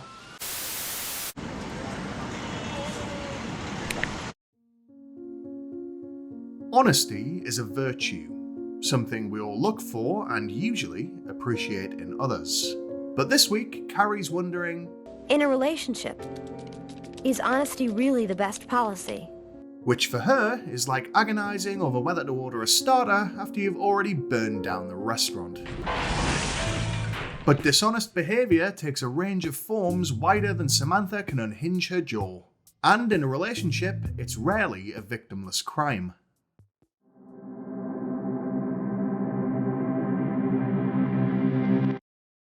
Welcome to the latest episode of Sex and the Shitty, a spitefully critical review cum recap of 90s and noughties television phenomenon Sex and the City. I'm the Krusty Fox, creator, host, and the one who encouraged Ariana DeBose to rap at the BAFTAs. This week we're looking at Season 3, Episode 12, titled Don't Ask, Don't Tell. Let's get into it. We open this week with Charlotte's wedding creeping ever closer, like the monster from It Follows. Miranda's staring down the barrel of having to attend the event solo, and so turns to speed dating in order to avoid having to buy a tux for one of her many wall cavity corpses. What she finds there is a series of hilariously insecure men who all look like they've at some point been asked to leave a branch of Victoria's Secret. And that for all of them, her education and successful career are something of a deal breaker. I'm a lawyer. I went to Harvard Law School. In a move right out of the teen drama playbook, her frustration leads her to claim that she's a stewardess. Depressingly, it works, and bags her a date with Agent Phil Coulson, apparently moonlighting as a doctor during his downtime from S.H.I.E.L.D. Impressively, she goes the whole hog, adopting a breathy voice and inventing an entire work schedule to sell the lie at later dates. And once you work first class, you can't ever go back to coach.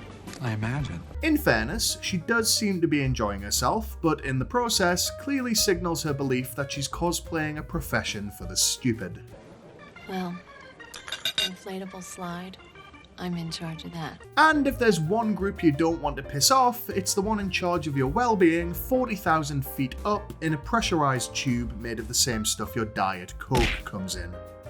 It all comes to a head the morning after a tryst at her place, while slicing bagels for S.H.I.E.L.D's top spy. When the feel of cold steel in her hands and a man within eviscerating distance causes her mind to wander, ow! She cuts her finger.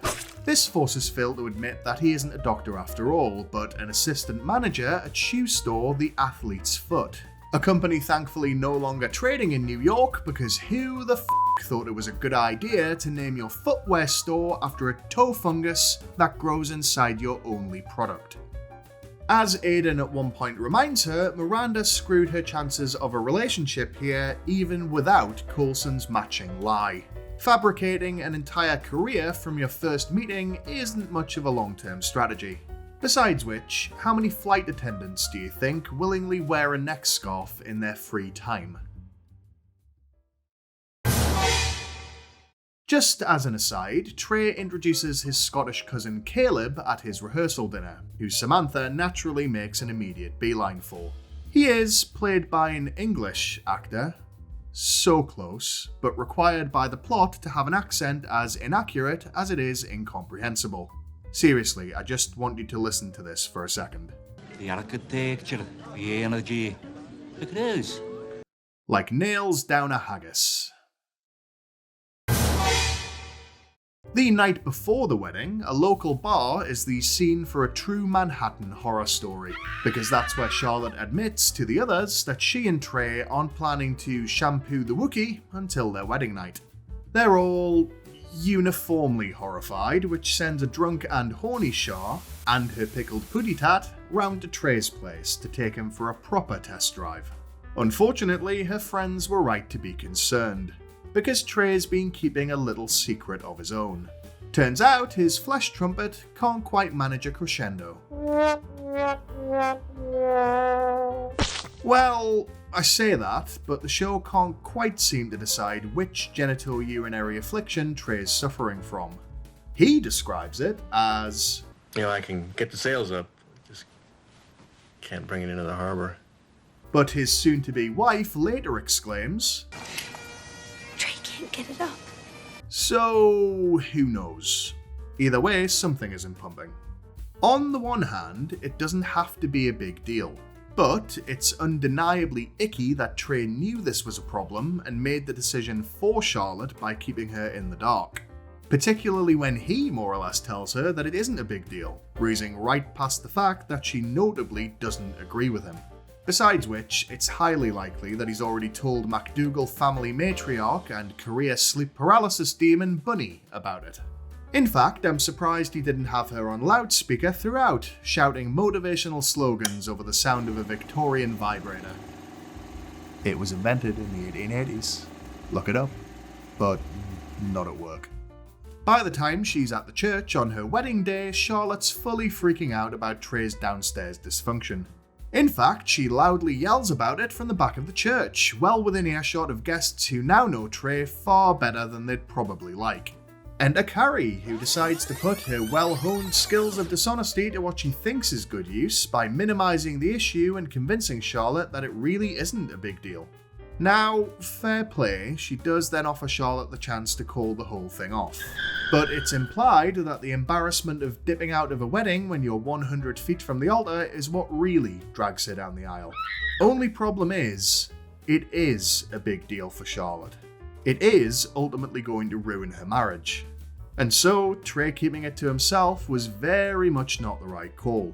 Also worth considering is the fact that, arguably, Carrie's managed to set in motion 2 divorces in the space of 2 episodes. Or what Keeping Up with the Kardashians would call a season finale.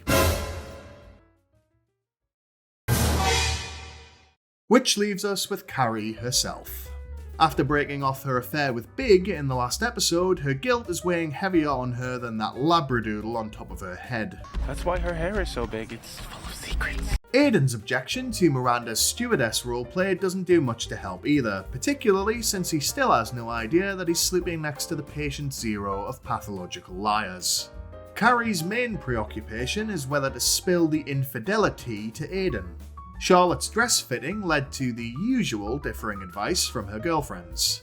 Miranda is a yay. If it was me and my boyfriend was sleeping with somebody else for 3 weeks, I'd want to know about it. I'd want to have all the information. Samantha is a nay. He didn't find out we were f***ing big all over Manhattan. Why should he find out now that it's over?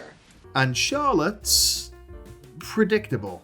Carrie, you're right. You have to tell him, but not before the wedding. It's supposed to be my week. Against all odds, this causes Carrie to arrive at an interesting philosophical point. Aristotle believed that truth was something to be shared only when appropriate. Nietzsche saw it as shaky moral ground where the truth you're telling can be undercut by the reason you're telling it. And Kant saw honesty as an overriding duty, even when it hurts someone else. And make no mistake, Carrie's inability to control herself has made an unwitting victim of Aiden, something he has in common with her diaphragm. The problem is, this latest confessional impulse is wholly selfish in nature. Carrie knows this isn't going to be good for her relationship or her boyfriend. She just doesn't want to feel guilty anymore. By the morning of the wedding, Carrie's at breaking points and acting even more noticeably weird than usual in front of Aiden. It's worth noting that it's obvious that Aiden knows something's wrong, and just like Natasha before him, has probably guessed what it is.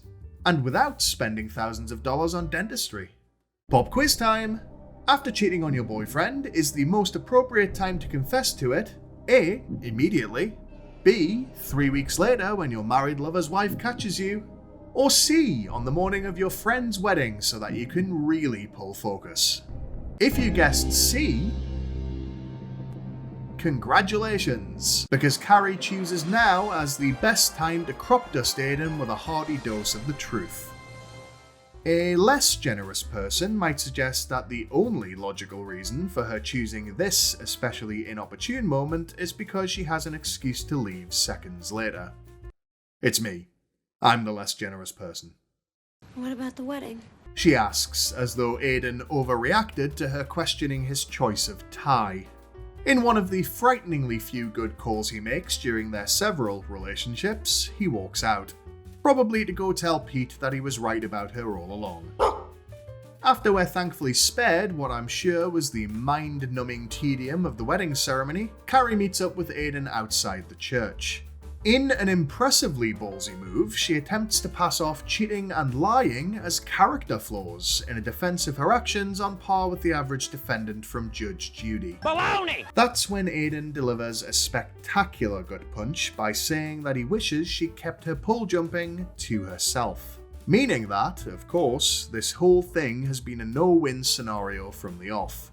Stay quiet and live with the guilt, or own up and get dumped. For a while, at least, Aidan makes his exit, leaving Carrie finally facing up to at least one consequence of her actions. And, whether she admits to it or not, her decision to end the lie of omission is a selfish one. Aidan is just delayed collateral damage, as she cleans up the mess she made of her self-image when she first cheated on him. At least she's got the wedding reception to look forward to, where she'll get to see Trey bust a move. Even if he can't do the same to a nut. Mazel tov, you made it to last week's top comment, where I asked you whether you'd... a sandwich. Shared honours go to Ingrid Tischer, Remerdre, and Ashley W, who'd all have a nosh on Pedro Pascal's Lamito. Save some for me. This week I'm asking, was Carrie right to tell the truth? Sound off in the comments below, and the best will see the light of day next time. Either way, thanks for watching, don't forget to like and subscribe, and remember, if you can't be good, be crusty. Welcome to the latest episode of Sex and the Shitty, a spitefully critical review cum recap of 90s and noughties television phenomenon, Sex and the City. I'm the Krusty Fox, creator, host, and one of the only things Warner Bros. Discovery hasn't yet cancelled. This week we're looking at Season 3, Episode 13, entitled Escape from New York. Let's get into it.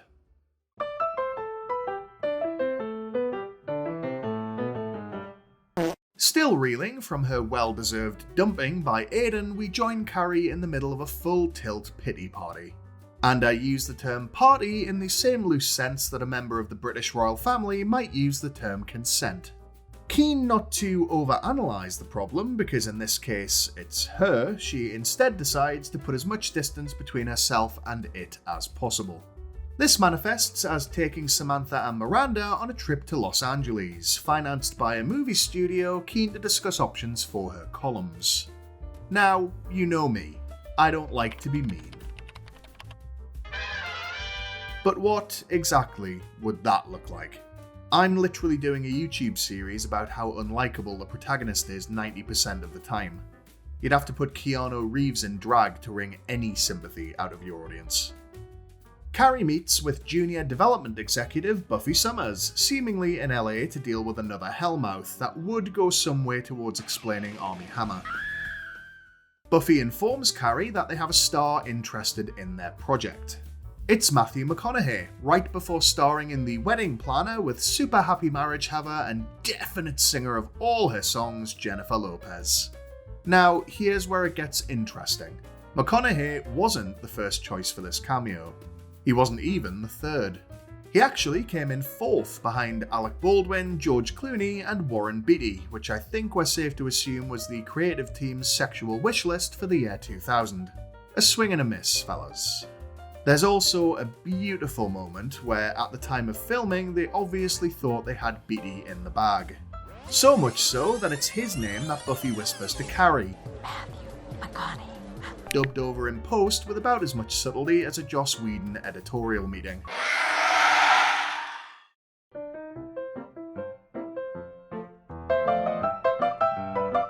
Charlotte, meanwhile, is just back from her honeymoon and needs to stay in New York to go full Jessica Fletcher on the mystery of Trey's malfunctioning meat musket. Before her friends leave for LA, Charlotte shares with Carrie the upsetting tale of her two failures to awaken Trey's sleeping Flutie during their trip. When Carrie uses the word impotence, Ms. York reacts like someone just said Candyman for the 5th time. And I don't mean with the same excitement I'd have if Yahya Abdul-Mateen was about to appear behind me. Unwisely seeking a later telephone consult with Carrie, Charlotte finds Ms. Bradshaw on surprising form as a sexpert when she asks whether Trey's problem is physical or emotional. But because it's Carrie, there has to be a sting in the tail. Or in this case, Trey's. She advises Charlotte to tie some paper around Trey's dozing todger while he's asleep, and then check in the morning to see whether it's intact. A good idea, blighted by its non-consensual execution. Like taking your partner out for a nice meal before revealing as you sit down that you found the chef on TikTok. Regardless, Charlotte does as she's told, and wakes the next morning to find the string of stamps she'd secretly glued around her husband's wang broken. Her happiness lasts roughly 10 seconds before she realizes that emotional problems are actually the worst case scenario. But since this is Charlotte and her hyper-intense mania we're talking about, I'd say Trey's lucky he didn't wake up to find his spam dagger rigged to attention with a pair of broken-off stiletto heels.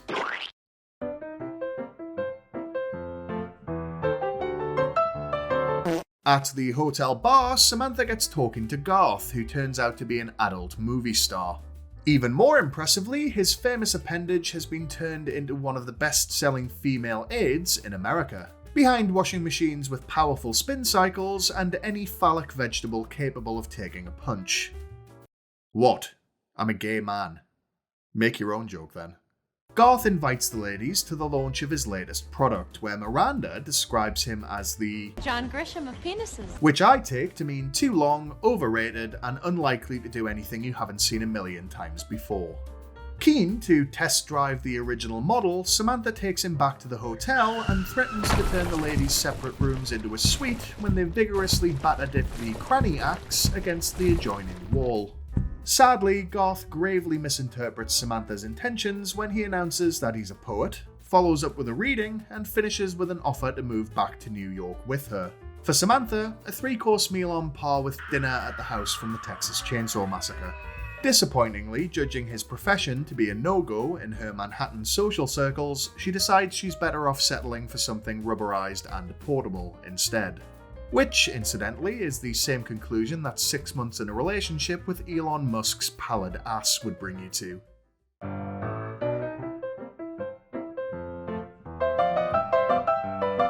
Miranda, meanwhile, makes the acquaintance of Jason Dick, a Dutch name allegedly spelled D-I-Q-U-E in case anyone from YouTube's watching. Jason lives up to his namesake when, in the middle of complimenting Miranda's humour and smarts, he ditches her for a passing model. While this does make him a massive D-I-Q-U-E, at least he unintentionally prevented the Manhattan Mangler from committing her first West Coast murder. Miranda later complains to Carrie that the model in question won the day and the lay by putting it out there, while Miss Hobbes considers her charms to have been too subtle for LA's menfolk. By the by, this is a mix of tricks which Sex and the City finds itself compelled to employ fairly often. Superiority bias, interpretive bias, and the irrational primacy effect. In this case, Miranda assumes her own seductive techniques to have been overlooked because the model, who didn't even make eye contact with Mr. Dick, stole her mark for the evening. And now she's going to freak out about it without considering the alternative. Now, obviously, this is a TV show. To a certain degree, characters have to act this way to move the plot forward or get the laugh. But this is all presented as fact, which is a problem when you've got an audience nodding along at home. Particularly when the mouthpiece is Miranda, whose solution to every problem is to whack it over the head with a spade and dump it in a landfill. We get a further example seconds later when Miranda spotlights a woman in a backless dress. And they assume she's up for sex, a hooker, and working in the corn industry. Apparently, proving Miranda's point, the lady in question reveals that she's a lawyer for Disney, which can't be true because she's missing the black uniform and jackboots. Please don't hurt me, Disney. Miranda eventually decides to put it out there herself, climbing aboard a rodeo bull at a country bar because apparently that's what she thinks men are looking for. In fairness, she does pop her blouse open mid-ride to cheers from the male patrons, but perhaps should have considered her surroundings. You'd get the same reaction if you put an actual cow up there, as long as its udders slid out at some point.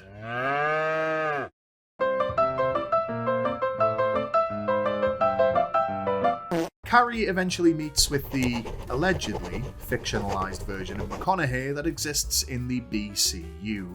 He wastes no time in confusing fact with fiction, wondering aloud why Carrie and Mr. Big couldn't make it work, as though one of them wasn't flesh blood and sitting right in front of him, and the other wasn't the worst thing to happen to men's public image since Roman Polanski. Played like he arrived at the studio on a slip and slide, dusted with every drug imaginable, he digs himself deeper. First by misinterpreting Big as the hero of the piece, but correctly identifying Carrie, who again is close enough for a contact high, as at the very least a quote, "fucked up" anti-hero. Understandably disoriented after her meeting with Rustin Cokehead, she wanders onto the Warner Brothers backlot, specifically the Hennessy Street area. Fun fact, if the set seems familiar, that's probably because you've seen it before. Everything from Annie to Batman Returns to Spider-Man's Upside Down Kiss were filmed there. And so was My Fair Lady, if you're looking for some irony. Carrie eventually decides that spending time in a stuffy office with a pilled-up actor deconstructing her love life with only the vague promise of reward at the end of it is probably not so healthy. And so she calls the whole thing off and drives off into Burbank. A move we should all be grateful for, considering McConaughey was going to play Big himself. Remember, this is a decade before The Reconnaissance, and none of us need to see any version of Big surfing in Bermuda shorts. Before we ride our rodeo bulls out of here, there's just time for last week's top comment, after I asked whether Carrie was right to tell Aiden the truth. Alex Clementine says yes, though does highlight some future brain farts of Aiden's that prove he's just as incapable of learning from his mistakes. A well-suited pair, in that regard only. This week's question is, how would you deal with a manic Matthew McConaughey inches from your face? Answers in the comments below please, and the best will probably have come down enough to feature next time. Either way, thanks for watching, don't forget to like and subscribe, and remember, if you can't be good, be crusty.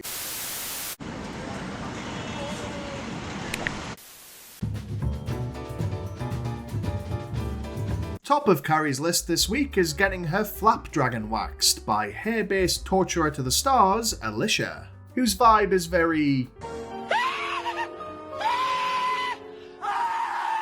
To Carrie's horror, Alicia decides her lady garden needs more than a simple pruning, and evidently not in the mood for consent, violently strips it of its winter coat. She later whinges about not having enough money to buy curtains for her apartment, despite eating out for every meal and going out of her way to get the most expensive wax in the city. Clearly written by people who think the bread line is something that forms before a bakery opens. As you'd expect, her desire for a fuzz-free bikini line is purely in service of sitting around the hotel pool doing f*** all without attracting the attention of any nearby hunters. There are, however, some West Coast events of interest to our plucky heroine. For instance, she and Samantha try and rightfully fail to get into a glitzy Hollywood after-party with a press pass which should have been revoked years ago. Enter passing talent agent Keith, played by Vince Vaughn, who, as in all of his roles, non-verbally communicates that most of his furniture is made of hitchhiker bones. Sensing at least one victim nobody would miss, he gets them both past the bouncer. After clearing the low bar of impressing Carrie by having access to the VIP room, Keith demonstrates a savvy cynicism by taking her to view a $3.2 million house he's interested in. Naturally, after that, Carrie's all in, and before you can say gold digger, she's whipping off her bikini in the hot tub. Which is a great way to get a friction burn with a bacterial infection chaser, FYI. Also, and I don't know how I feel about this, Keith makes a point of complimenting Carrie's hairless ham sandwich. I really like what you have going on down there. Is that a red flag? Do we need to check if Keith is on a register of some kind? Let me know. The next morning, Carrie's startled awake by none other than Carrie Fisher, who reveals that Keith is actually her PA. The f*** do you think you're doing? The real and best Carrie in the room also becomes the third person to mistake Bradshaw for a sex worker. No prostitutes when you're house sitting. And I mean, she might not be demanding to see a Venmo confirmation before a guy's allowed to leave her bedroom, but this happens to her a lot. Finally sick of being a demon in the City of Angels, she returns to her apartment in New York wearing a jumpsuit and bum bag that reminds me of this lady.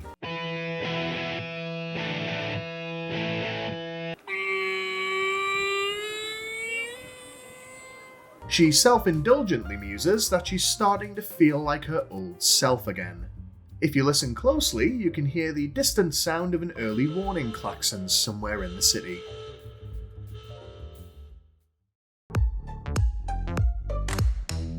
Miranda's preoccupation this week is ex-NYC resident and current LA-based screenwriter Lou, about whom you need to know two things. The first is that his supposedly hit TV show is a very thinly veiled swipe at Friends, which at the time of airing was at the peak of its popularity. Cue a supposedly self-aware gag from SATC about Friends being an unrealistic depiction of NYC living. Which would fly were it not for the fact that a real-life version of Carrie would be wearing whatever she could find behind Dollar Tree and living in a 6-person flat share with the square footage of a coffin. The second thing is that in his East Coast days, Lou was heavier. Miranda didn't want him then, but just look at her face light up now he's thinner. This shallow attitude even allows her to look past the new age health-conscious drivel spewing out of his mouth. Then again, she also threatens to shoot him twice in 30 seconds, so clearly even that has a limit. Don't believe me, just watch. I know. Shoot you. 12 seconds later. I'm gonna shoot you right now. That being said, Lou counters by inviting her to go for a hike. You know what? She has a point. Let's kill him. She later goes as far as to describe him as perfect, partly because he's lost the neuroses she associates with men back home, but mostly because he's lost 30 pounds. And as we know from our stick-thin leading ladies, weight is always a great predictor of personality. Driven by a growing desire to emulate his apparent zen, Miranda dresses up for dinner with Lou at a fancy restaurant. He turns up wearing this. Read the room, Miranda. What she actually interprets as a red flag is reliably problematic. Lou keeps spitting out mouthfuls of his steak, an eating disorder brought on by LA's unrealistic body standards. What are you doing? It's played for laughs, which is pretty gross, and is only made worse by Carrie's voiceover cheerfully adding that no real New Yorker would ever waste such high-quality meat.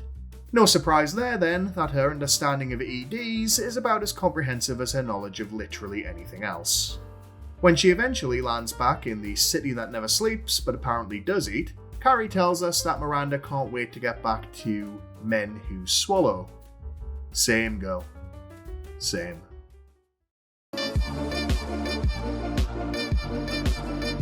We find ourselves in a weird in-between phase for Samantha this week, where the show is trying to develop her but hasn't quite figured it out. So while she gets more screen time, the vast majority is extremely on the nose and counterproductive. In an episode all about fakery, Samantha develops a brief obsession with knockoff designer handbags.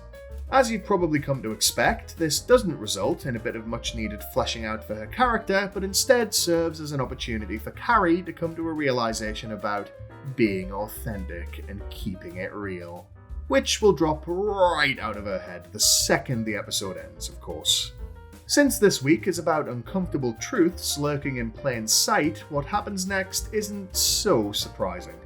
At the after-party, Sam manages to wangle an invite to the Playboy Mansion from supposed childhood hero and already rotting corpse Hugh Hefner. Samantha had worshipped Hugh Hefner ever since she was old enough to steal her father's Playboys. Because even at the time, that was clearly going to pan out beautifully. To give it its due, the show kind of attempts to show the whole thing up for the grim, objectifying spectacle that it is. But the real problem is how dirty they do Samantha in the process. Fair enough, Hefner was famous, but is this really the kind of man that Samantha Jones would idolise? I don't know, it just feels to me like overhearing Jennifer Coolidge gushing about her love for dog euthanasia. Please, these Puppies. they're trying to murder me. The whole thing falls apart when Sam accuses a Playboy bunny of stealing her fake Fendi, but discovers the model actually has the real deal.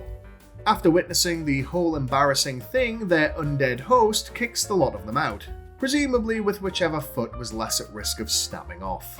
A prime opportunity wasted to, say, have her realise that there was nothing there worth admiring. Probably because they couldn't have filmed on location if old Hef knew they were running a hit piece on him. If only he'd known. That said, it does enable Miranda to deliver the line of the episode when she describes the grotto's pool to be nothing more than, quote, Look at that. Tit soup. I bet that's a difficult one to log on MyFitnessPal.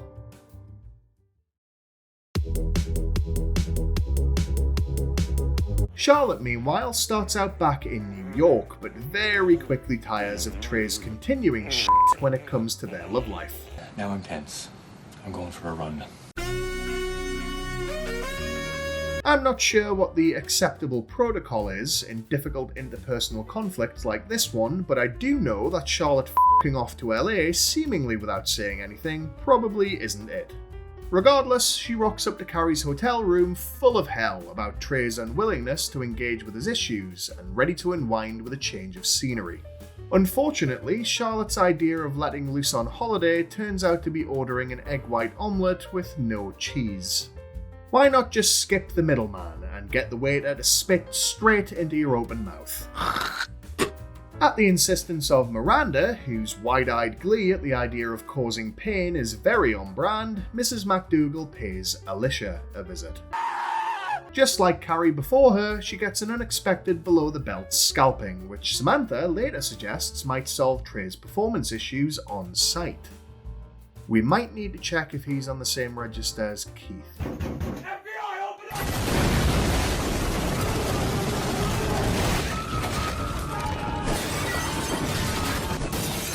After finally admitting to the others over drinks that Trey's little bishop in a turtleneck can't make it all the way to the end of its sermon, Charlotte's finally ready to let her hair down. Unfortunately, that's the night they all trek over to the Playboy mansion. She winds up lying on some poolside cushions, chatting with older art collector Ian. This charmer's opening gambit is that it's a pleasure talking to an intelligent woman for once, which Charlotte takes as a compliment. It is not. He also suggests that he's actively trying to get her drunk, then says that chatting with him isn't so bad because given where they are, it could be a lot worse. How many more red flags do you need before you're shoulder-barging European strippers out of the way to hop the fence? He does eventually take it too far when he casually offers to buy her a new pair of huge boobs. I mean some serious hunkers. A real set of badonkers. This allegedly reminds her of how awful single life used to be. But you tell me, ladies, how often do men you've just met offer to buy you a replacement chest? It's certainly never happened to me. Maybe I'm going to the wrong parties.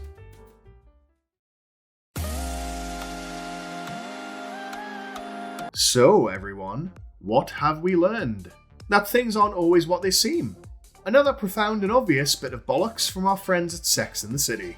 But what you can learn right now is that last video's top comment was from Ruta, who would have licked the nose of a personal space invading Matthew McConaughey. Pretty generous, I think. I would have pushed him out the window. For this week, get thee to the comments below and tell me, has a partner ever lied to you about who they were? Or have you ever told a lie to get someone's attention? Either way, thanks for watching, don't forget to like and subscribe, and as ever, if you can't be good, be crusty.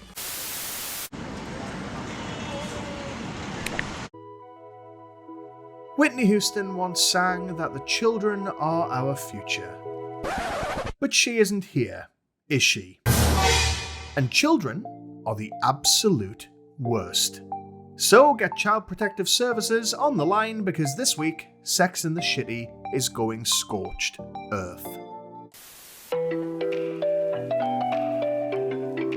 This week, Sex and the City coughs up an episode called Hot Child in the City, which I assume accidentally brought the show a 1-week boost in a very specific and unwanted demographic. The child in question is Jenny Breyer, the 13-year-old crotch spawn of a well-off restaurateur who, I'm just gonna say it, should have hit his kids more. Jenny's upcoming $1 million bat mitzvah party sends her down to Samantha's office in search of a publicist capable of meeting her lofty demands. Aside from a host of magazines that she wants at the event, the only two celebrity guests she names are Carson Daly and NSYNC. Hopefully the venue has a balcony I can throw myself off. As you may have noticed, Jenny is played with demonic glee by a miniature Kat Dennings, she of Two Broke Girls fame. The seemingly omnipresent Jenny later interrupts a lunch summit between Samantha, Carrie and Miranda, flanked by two similarly vapid nepotism babies. Despite their wealth, all three are styled like they just came from an audition for an early version of the Cheetah Girls that was scrapped due to a herpes outbreak. What Samantha seems to be struggling with is a touch of jealousy, because she didn't get a childhood like Jenny's. Though I'm not sure there's much to be gained from envying the life of what is, essentially, a mini Paris Hilton. Stupid spoiled whore, video playset. At the bat mitzvah itself, Samantha runs the door, taking no small amount of delight in informing teary-eyed, overprivileged living tax breaks that Queen Bee Jenny doesn't even know they exist. Literally my dream job. Inside, common sense finally prevails when Samantha overhears Jenny and her friends discussing an R-rated to-do list which probably has most of the boys in attendance propelling themselves towards the exits on jet streams of fear piss. So, I'd them and their gay boyfriends. When an intervention predictably fails, Sam realizes that her jealousy is misplaced because she actually got a childhood. Whereas the only way that Jenny's going to experience the innocence of youth is if she gets kicked in the head by one of her many ponies.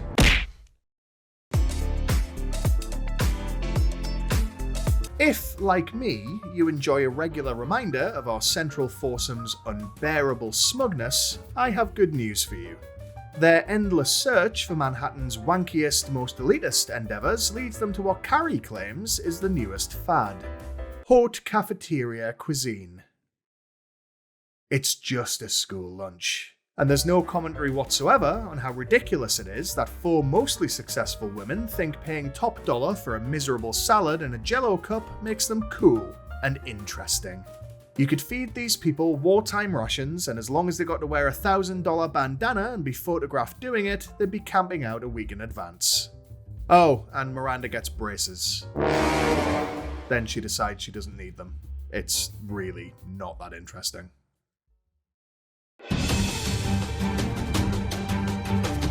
Carrie, wearing a Chanel outfit that looks like discharge from a cat abscess, heads for her favourite shoe repair place. Obviously anticipating a return visit from his worst customer, the owner has shut up shop, leaving in its place a comic book store owned and operated by sort of hot geek Wade. Interestingly, Wade only appears to sell DC books. Why? Because back in 2000, HBO was owned by Warner Brothers, who were owned by Time Warner, who in turn owned DC Comics. I'd call it vertical integration, but I think the only person who was into this show and superhero comics was, well, me. And while I'm on the topic, if you do happen to agree with the comic geeks equal losers vibe permeating this whole episode, just know that I was one of those kids. But you all queue around the block for the movies now, don't you? Gosh, isn't Captain America dashing? Oh no, Spider-Man's all sad and dusty. Ooh, Joker's saying all the things I think but get told not to bring up at family dinners. Get f***ed. Anyway, Wade, blinded by the presence of a woman who doesn't need to be periodically reinflated, shoots his shot by introducing Carrie to his self-published magnum opus, Power Lad. Wow! With that level of literary unoriginality, the two of them might actually be soulmates. All it takes is an admittedly impressive but deeply misguided rendering of Carrie as Wonder Woman to colour her intrigued, and she decides to give Wade a chance. That would be the same Wonder Woman that Carrie claims to like because... I used to love that even her accessories had superpowers. Oh man. And not, for example, because she's a feminist icon. Of course. Mind you, the fact that this episode involves comic books isn't so surprising when you know who wrote it. Alan Heinberg is our scribe this week, co-creator of Marvel's Young Avengers, screenwriter of the first Wonder Woman film, and developer of The Sandman on Netflix. Don't get used to this level of quality though, he only does 3 more episodes next season before he understandably nopes out.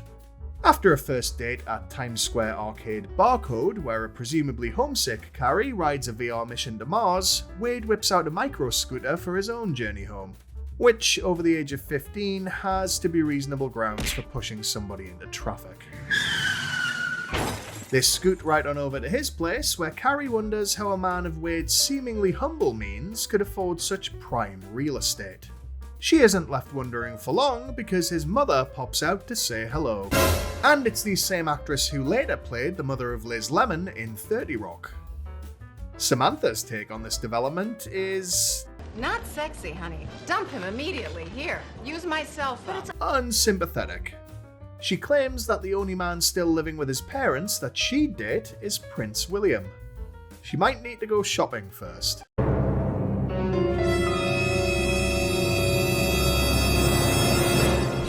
As it turns out, Carrie has less of a problem with the whole thing than she thought she would, having found an angle on it that she can get behind. What angle would that be, you ask? It was like having servants you didn't have to pay. You're describing a slave, Carrie. At least she's consistently awful. The worst! The wheels finally come off Wade's bat scooter when, after getting caught smoking expensive Canadian pot by his parents, he blames Carrie for it to dodge a disinheritance. Carrie takes the blame, but also makes off with the stash, seemingly never to see Wade again. It's not very Wonder Woman of her, but then again... And the world will be as one. Maybe they're not so different after all.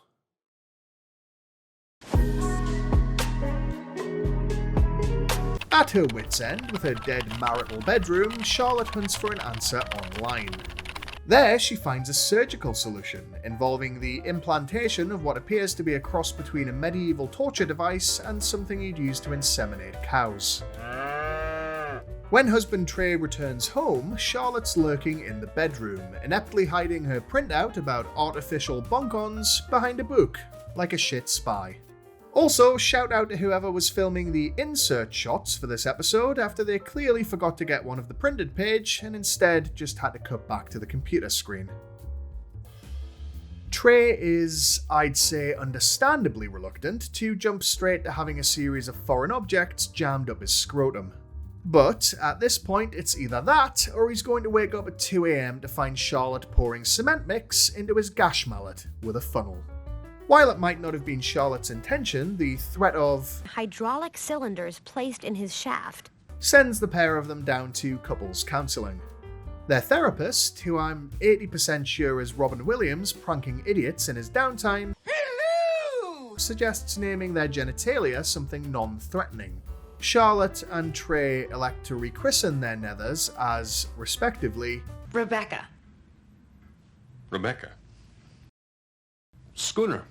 Which sounds like a 70s sitcom about star-crossed lovers who meet in rehab for traumatic brain injuries. Not entirely inaccurate, I suppose. Great Value Patch Adams also assigns them homework. Lie in bed, don't touch, and share a naughty fantasy with each other. Can you guess what Charlotte's is? Go on, I'll give you a second.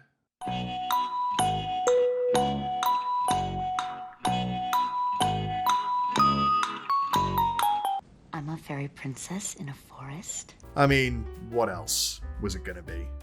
Leaving alone the fact that what Charlotte describes sounds an awful lot like a sex crime in the 100 Acre Wood. And that's when you pull me off my unicorn, you tear away my gossamer petticoats. I had a visceral reaction to the phrase, and you put your schooner deep inside my Rebecca. Hello, darkness, my old friend. I honestly think I'd rather be a eunuch.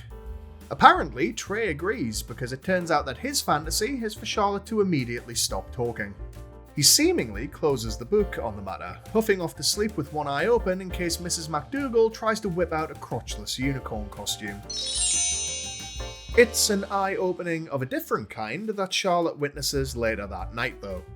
Thinking she hears Trey crying in the bathroom, she walks in to find him bashing one out over a jazz mag, which gives rise to the best series of faces she ever pulls.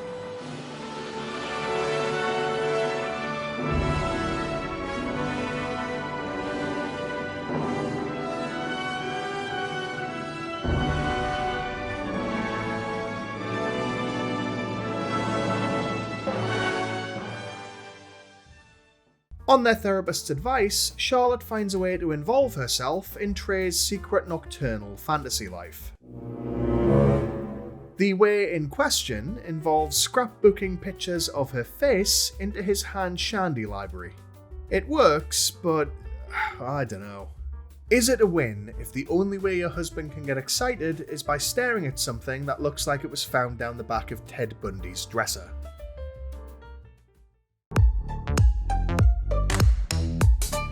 There's just enough time left to tell you that last week's top comment came courtesy of Bilger, who once had a date with a dirty, lying, married guy. Normalise full background checks, private investigators, and why not, checking his blood against police databases before even opening a WhatsApp message, I say. This week's question is, if you were going to name your junk, what would you call it? Answers in the comments below please, and the best will expose itself in the next video. Either way, thanks for watching, don't forget to like and subscribe, and remember, if you can't be good, be crusty.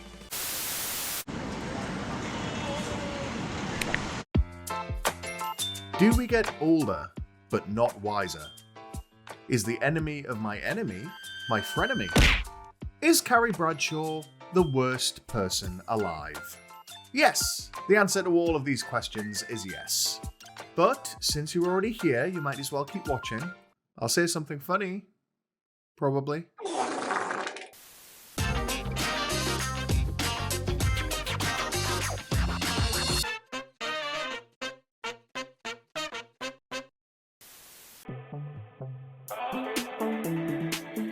Miranda lasts a record 20 seconds of screen time this week before coming up with an all-new way to justify her thirst for man blood. It comes after an ill-fated meet-cute at Starbucks with Will, a smart, cute urban planner, which, as the innocent victims of their shitty work from any city on Earth will tell you, is a contradiction in terms. Ms. Hobbes Bathory is prevented from carrying out her traditional post-date ritual of dancing naked in a shower of arterial blood by Will's failure to show up.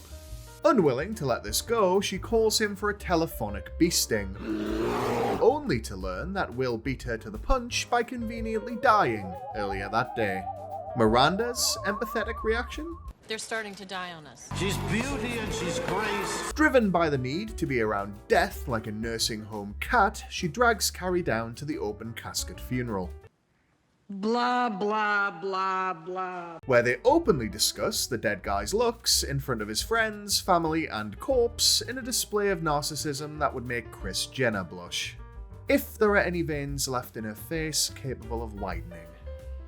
At a wake that looks like Margarita Monday at an investment bank, Miranda snaps up the offer of a date from fellow mourner Jim, Carrie's apparently asshole ex-flame and Nurse Jackie's future husband.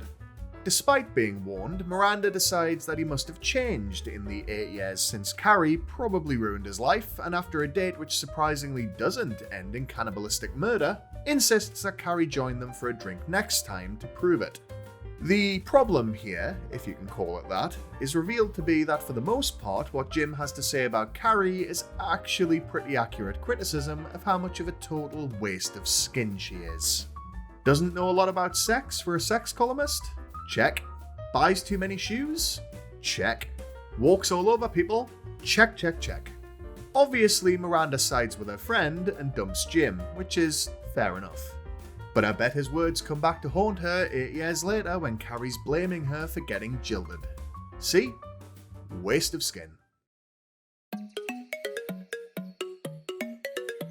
If you, like I, were hoping that the writers would have forgotten about Charlotte and Trey naming their downstairs mix-ups last week, then we're both shit out of luck. Trey's latest attempt to guide Schooner into what must by now be a very dry dock ends in another maritime disaster. By now, his inability to fill her with anything except disappointment is testing even Charlotte's annoyingly boundless optimism. Things are so bad that she's thinking about just handling it herself. I mean, last night, I got so turned on I almost... A heretofore unmentioned line in the marital sand she inexplicably refuses to cross.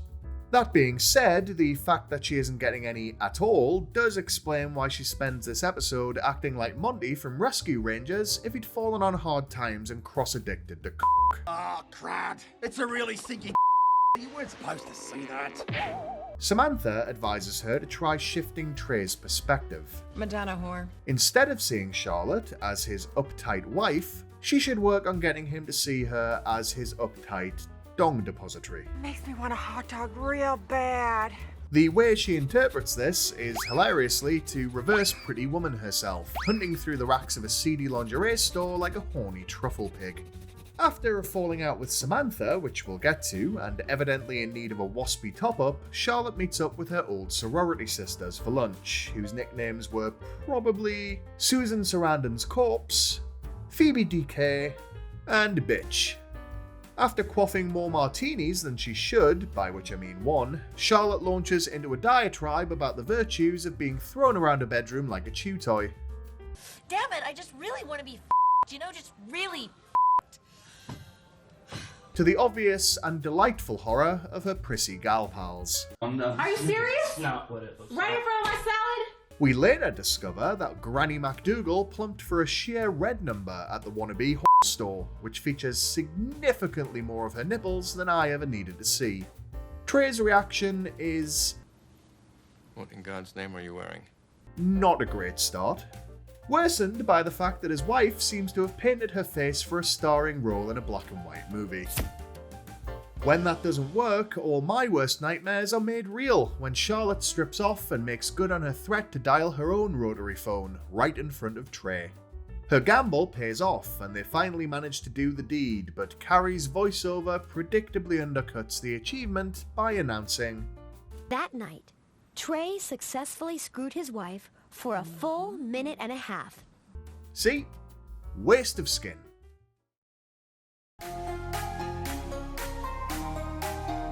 In a further sign that the people writing this show got their degrees by correspondence from the E.L. James School of being the f***ing worst, this week we're expected to believe that someone employed Carrie as an educator. For $300 a class, the local learning annex is paying her to enlighten the city's single women as to where they might find a man. It's clear that they haven't actually read her columns because the list of Miss Bradshaw's hunting grounds reads as follows: magazine launch parties, and wherever he's out shopping with his wife.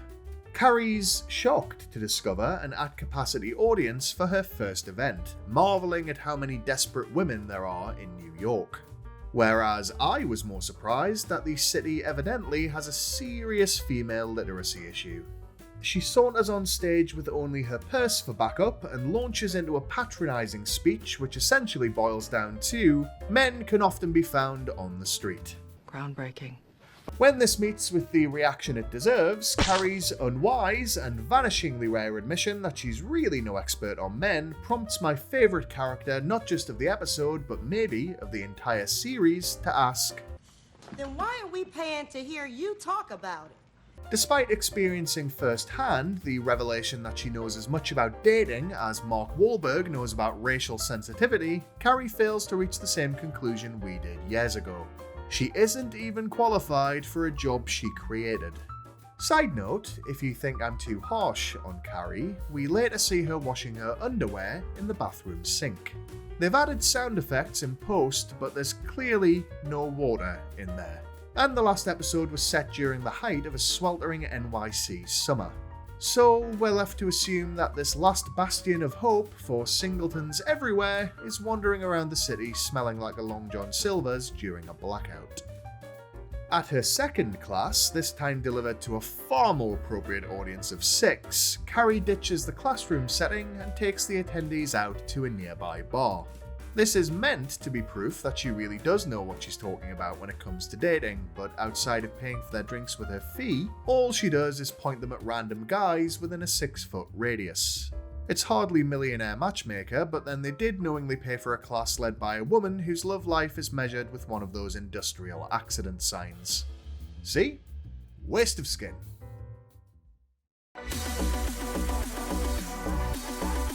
You know, it's episodes like this where you can really see why Kim Cattrall lost her rag with this show. She spends her early screen time getting literally f***ed across a room by a guy in 5-second installments. When they do decide to use her, it's as a foil for Charlotte, whose frustration at Trey's floppy fiddlestick causes her to lash out. For a start, Snowshite's claim that sex is exclusively an act of love is, for the record, absolutely not correct, even within the realms of her own experience. Besides which, as Sam rightfully points out, the rest of the world can't be expected to grind to a halt just because Mrs. McDougal's Maine Coon is going hungry. Things take a turn when Sam auditions Southern Bellend Claire Ann for the temporarily open position in her friendship group. Because, although her new friend might struggle to wrap her tongue around vowels, she has no such trouble with the Tennessee tickler of a terrified non-speaking extra in full view of the bar they're in. Unwilling to bear reluctant witness to a non-consensual sloppy toppy, she beats a hasty retreat. The conceit here being, obviously, that Samantha has a little Charlotte in her, and vice versa. Although, if you've got to resort to a blow-jibber flow show and the Real Housewives of Wyoming to get your point across, that should probably tell you something.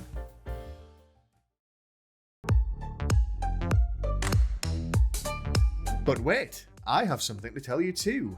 And that is that the last video's top comment came from CC12, who'd like the Legend of Zelda chest opening sound to play whenever she's getting her Octorok scene to.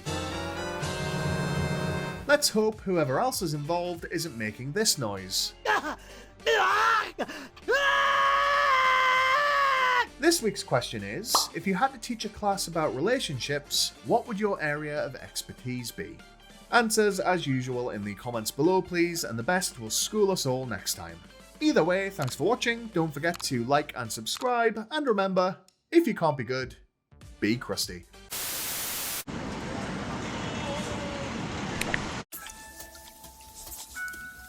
Ask any serial vague booker and they'll tell you. Karma has no menu. You get served what you deserve. Except in the world of Sex and the City, of course, where karmic retribution is just another excuse to claim that the fabric of the universe is a never-ending print of your own face.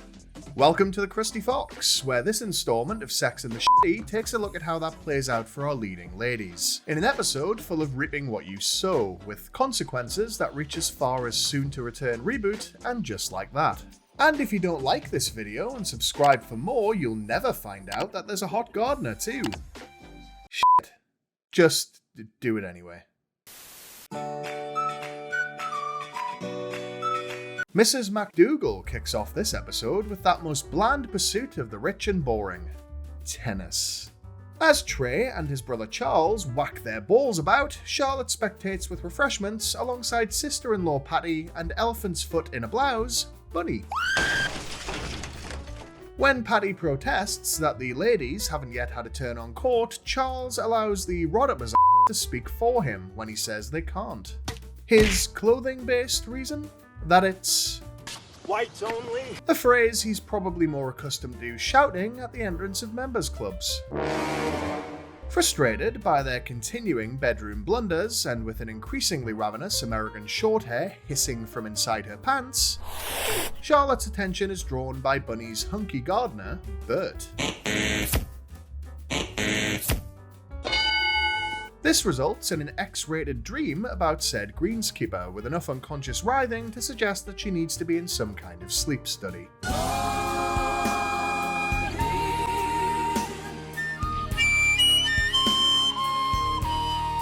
After almost putting herself through the headboard, she's woken up by Trey, which has to be the kind of come down that would usually warrant a lorazepam prescription.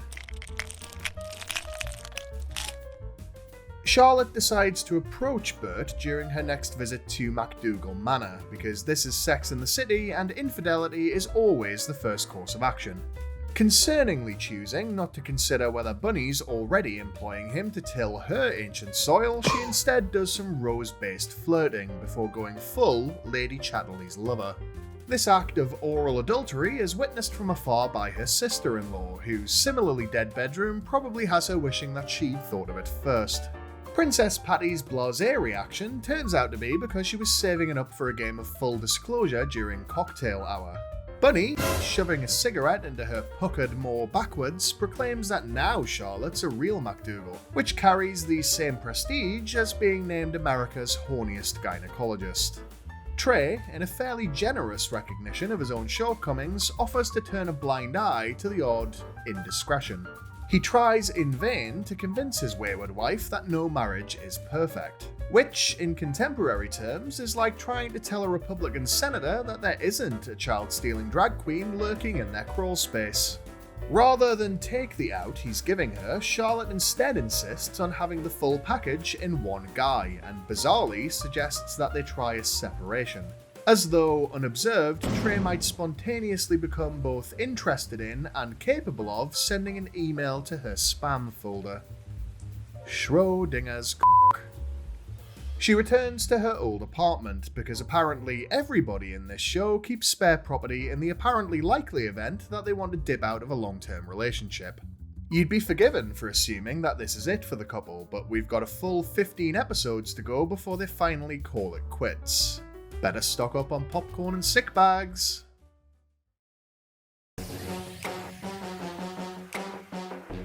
Carrie's worst nightmare comes true this week when she has to deal with the consequences of her actions. During a sushi lunch with the other ladies, she unexpectedly encounters Natasha, whose husband's tamaki she repeatedly dined on earlier in the season. Carrie's Looney Tunes reaction to this is, I can't believe that there's a person in New York who could hate me that much. Really, Carrie? You can't believe it. I'm sure that if you try really hard to recall the whole f***ing someone else's husband thing, it'll come to you. He certainly did. Evidently realizing that sympathy for Carrie in this episode is as rare as a Kanye West apology, the writers try to force some on us. As she takes a wrong turn on her way to buy more shit she doesn't need, she winds up face to face with a mugger, who himself appears to be an escaped background dancer from West Side Story.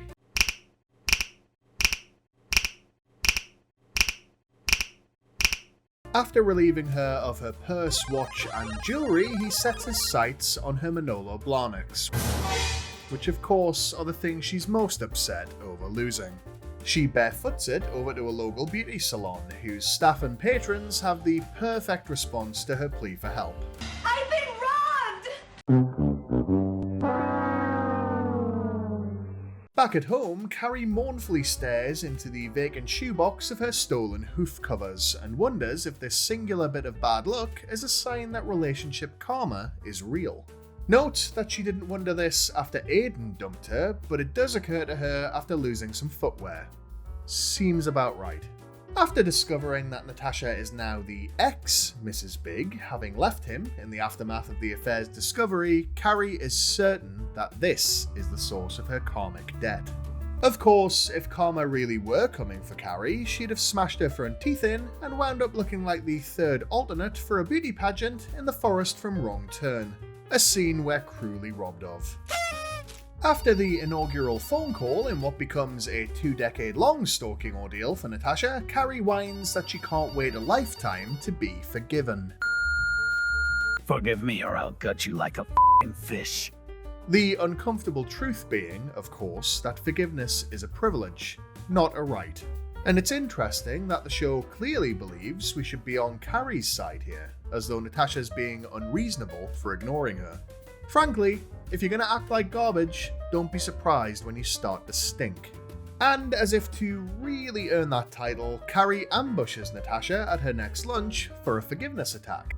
An impressively calm Natasha allows husband-banging Bradshaw to say her remarkably self-centered piece before unleashing a sub-zero payload of home truths. Are you through? Finish her! The gist of which is a searingly accurate assessment of how selfish and unnecessary all of Carrie's actions have been. And what, pray tell, does Carrie take from this? Credit for putting Natasha back on the singles market. Then, she realizes that this means that Big is single again, as if the universe is giving her a little treat after a whole week of feeling sorry for herself and herself only. Complete and utter garbage.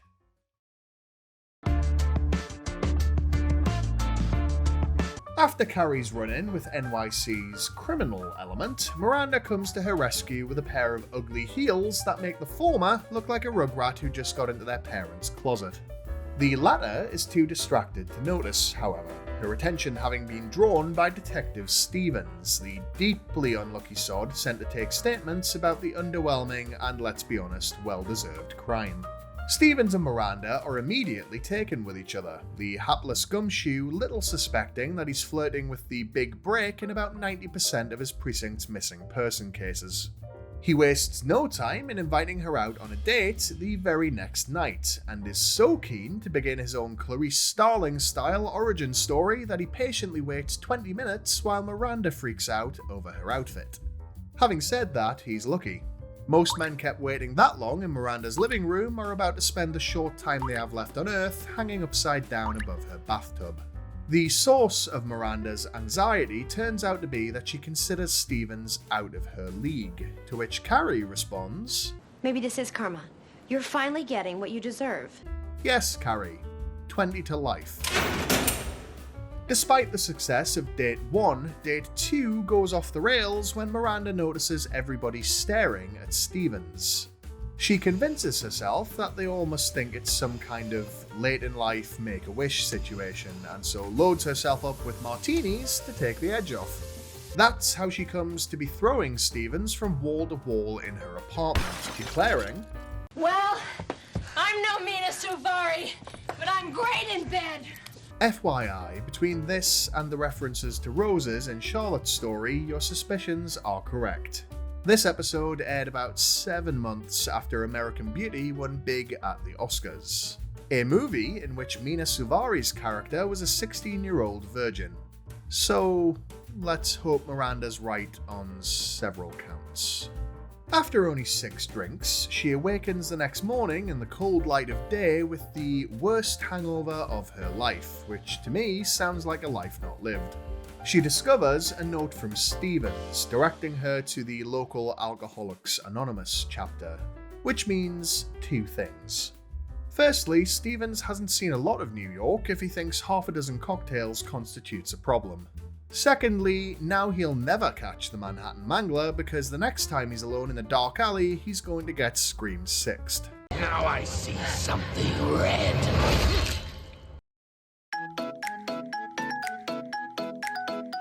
Meanwhile, Samantha receives a series of answering machine messages from men saying they'll see her soon. Ordinarily, this would be an average Tuesday night, except for the fact that they're all talking about an event being held by a Sam Jones that she hasn't actually organised. Intrigued, she invites herself and Carrie along to the mystery soiree. Their hopes of a swanky shindig in the apparently moneyed area are dashed when they arrive at a dorm room, and still go in regardless. Samantha quickly locates the imposter, who turns out to be an ungainly dweeb decked out in gingham, presumably in case any of the bigger students want to pin him to the floor and eat picnic food off his back. In a very retro problem, Sam explains that they're on the same telephone exchange, and so his calls are being routed to her.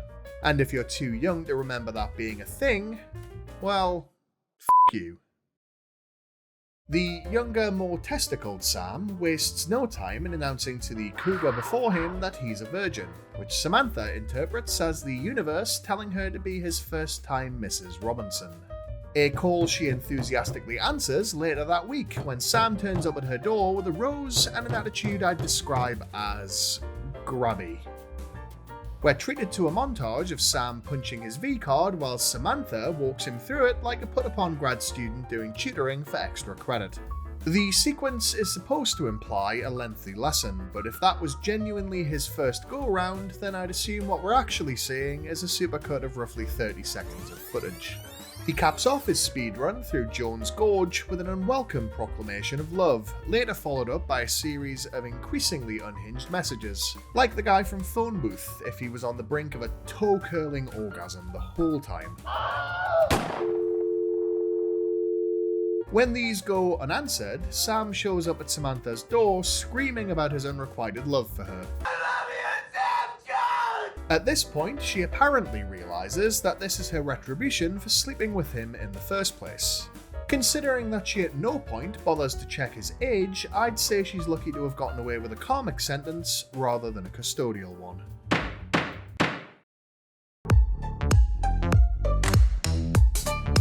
Speaking of sentences, last week's top comment came courtesy of Tallulah Lagash, who would teach a class on maintaining a healthy relationship with a jailed felon. Now, you might expect me to make a joke here, but since she also says she's a lawyer, I'm just going to shut my stupid mouth. This time, the question is, have you ever been a victim of karma, or seen it come for someone else? As ever, answers in the comments below please, and the best will come back to bite us next time. Either way, thanks for watching, don't forget to like and subscribe, and remember, if you can't be good, be crusty.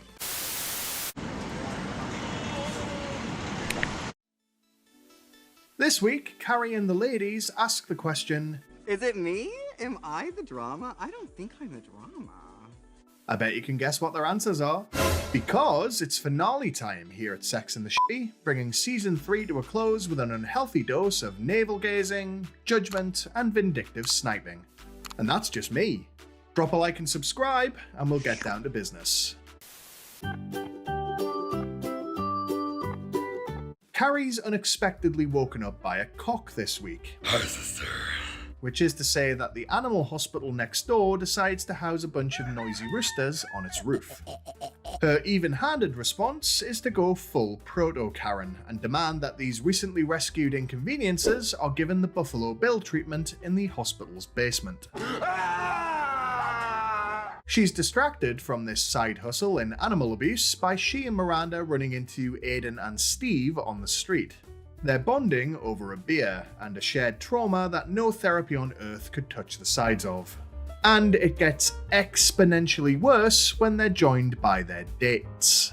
The ladies are scandalized at the idea of their exes moving on so quickly, as though they themselves had gone full sister act the past 3 months for a period of quiet reflection at a convent. Carrie tries to argue that she puts the time in to figure out why her relationships end before moving on, which for Aiden must have been a short process since the true cause was still forming a crust on her bedsheets at the time of the breakup. When her friends call her out as a chronic obsessive and cite Big as a perfect example, she wonders if it's really women rather than men who have been the problem this whole time.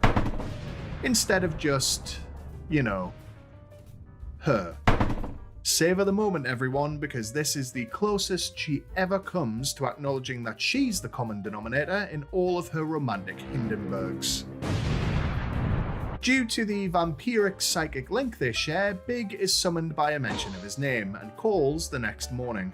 His post-marriage breakdown lunch invite rapidly and mercifully descends into humiliation when they fall into a duck pond, with most of the other patrons looking like they'd happily hold them under until the bubbles stopped. After cleaning up at Big's apartment, not planned at all I'm sure, Carrie makes a temporarily healthy decision by leaving, telling Big that they'll never work as a couple. And if you count death as a valid outcome, that does end up being true. She returns home, mournfully staring out at the vacant rooftop previously occupied by abused livestock, and wonders where they've gone. To the basement, Carrie, where you sent them. You f***ing sociopath.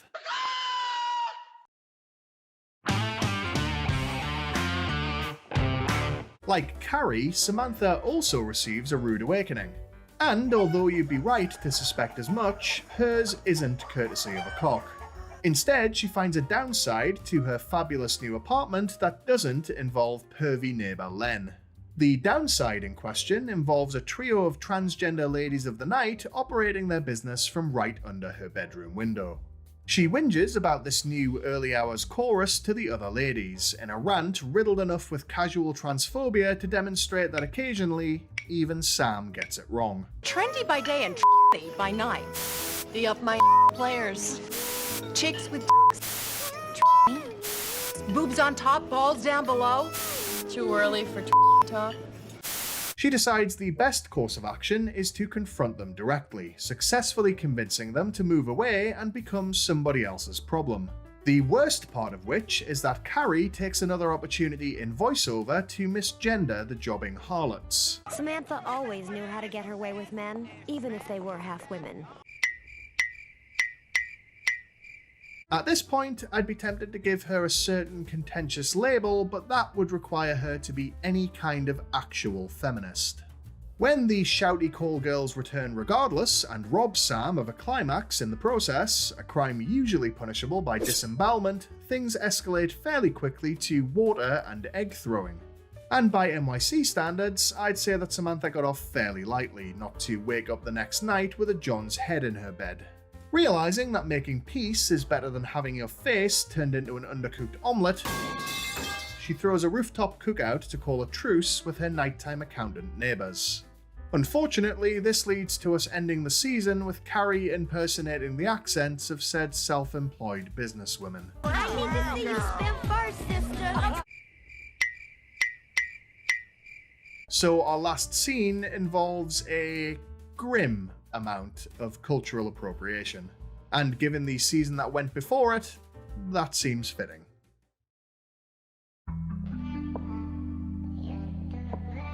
Shockingly, Charlotte isn't doing so well with her separation from husband of 3 months, Trey. She wonders if she didn't do enough to make it work, as though eating the face of her mother-in-law's gardener was a therapist-approved technique. This leads Charlotte to proclaim that she's done with men. I'm so over men.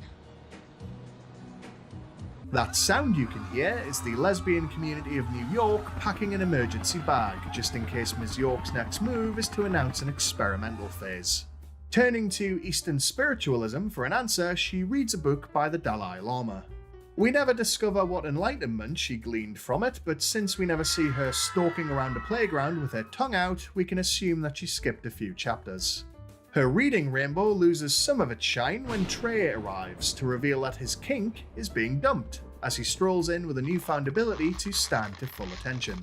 Charlotte takes this for a spin right there in the hallway, in the kind of depressing carnal union that a future realtor might have to disclose to prospective tenants. Dr. Trey self-diagnoses his downstairs dysfunction as a product of not really wanting to get married in the first place, and Charlotte innocently asks why he went through with it anyway. It couldn't be anything to do with the weird arm-stroking mind control you copied off his mother to extract a proposal, could it, Charlotte? No, surely not. They both cycle through a range of obligation-based reasons for why they felt compelled to tie the knot. Not a single one of which, you may notice, involves being in love, which for any other couple would be a perfect place to end things. But they don't. Because apparently being divorced is somehow worse than remaining married to someone you've just openly admitted you could take or leave. It's bleak. And it gets all the bleaker next season. But hey, at least she didn't marry big.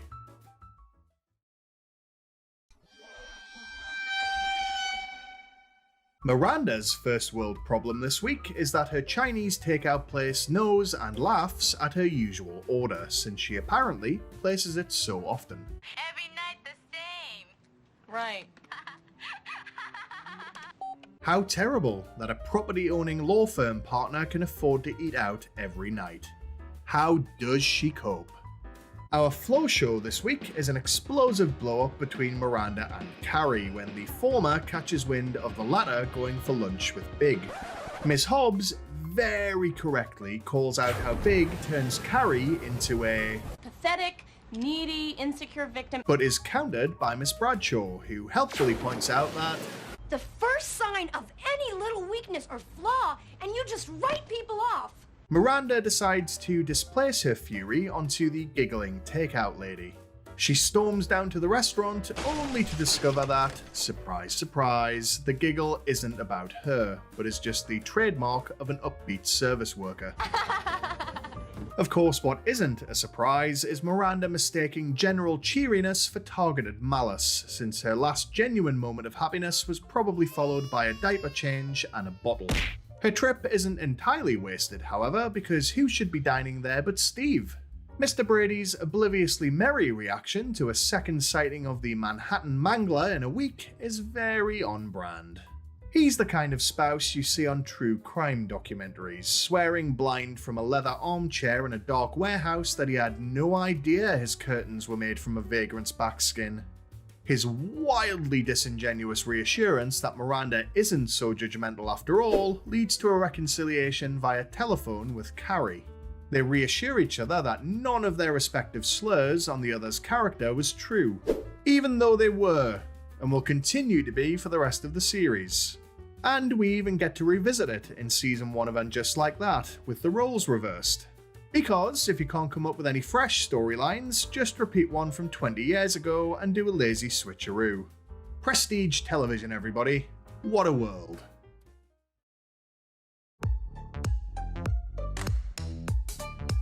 What is fresh is last video's top comment, where Draman Master 222 disclosed that his nasty neighbour experienced not one, but 2 suspicious sounding karmic acts of God. Don't worry, we'll hide the hacksaw for you. This video's question is, during their shopping trip Ding Dong, did either Carrie or Miranda have a point in what they said about each other? Sound off in the comments below. Either way, thanks for watching, don't forget to like and subscribe, and remember, if you can't be good, be crusty.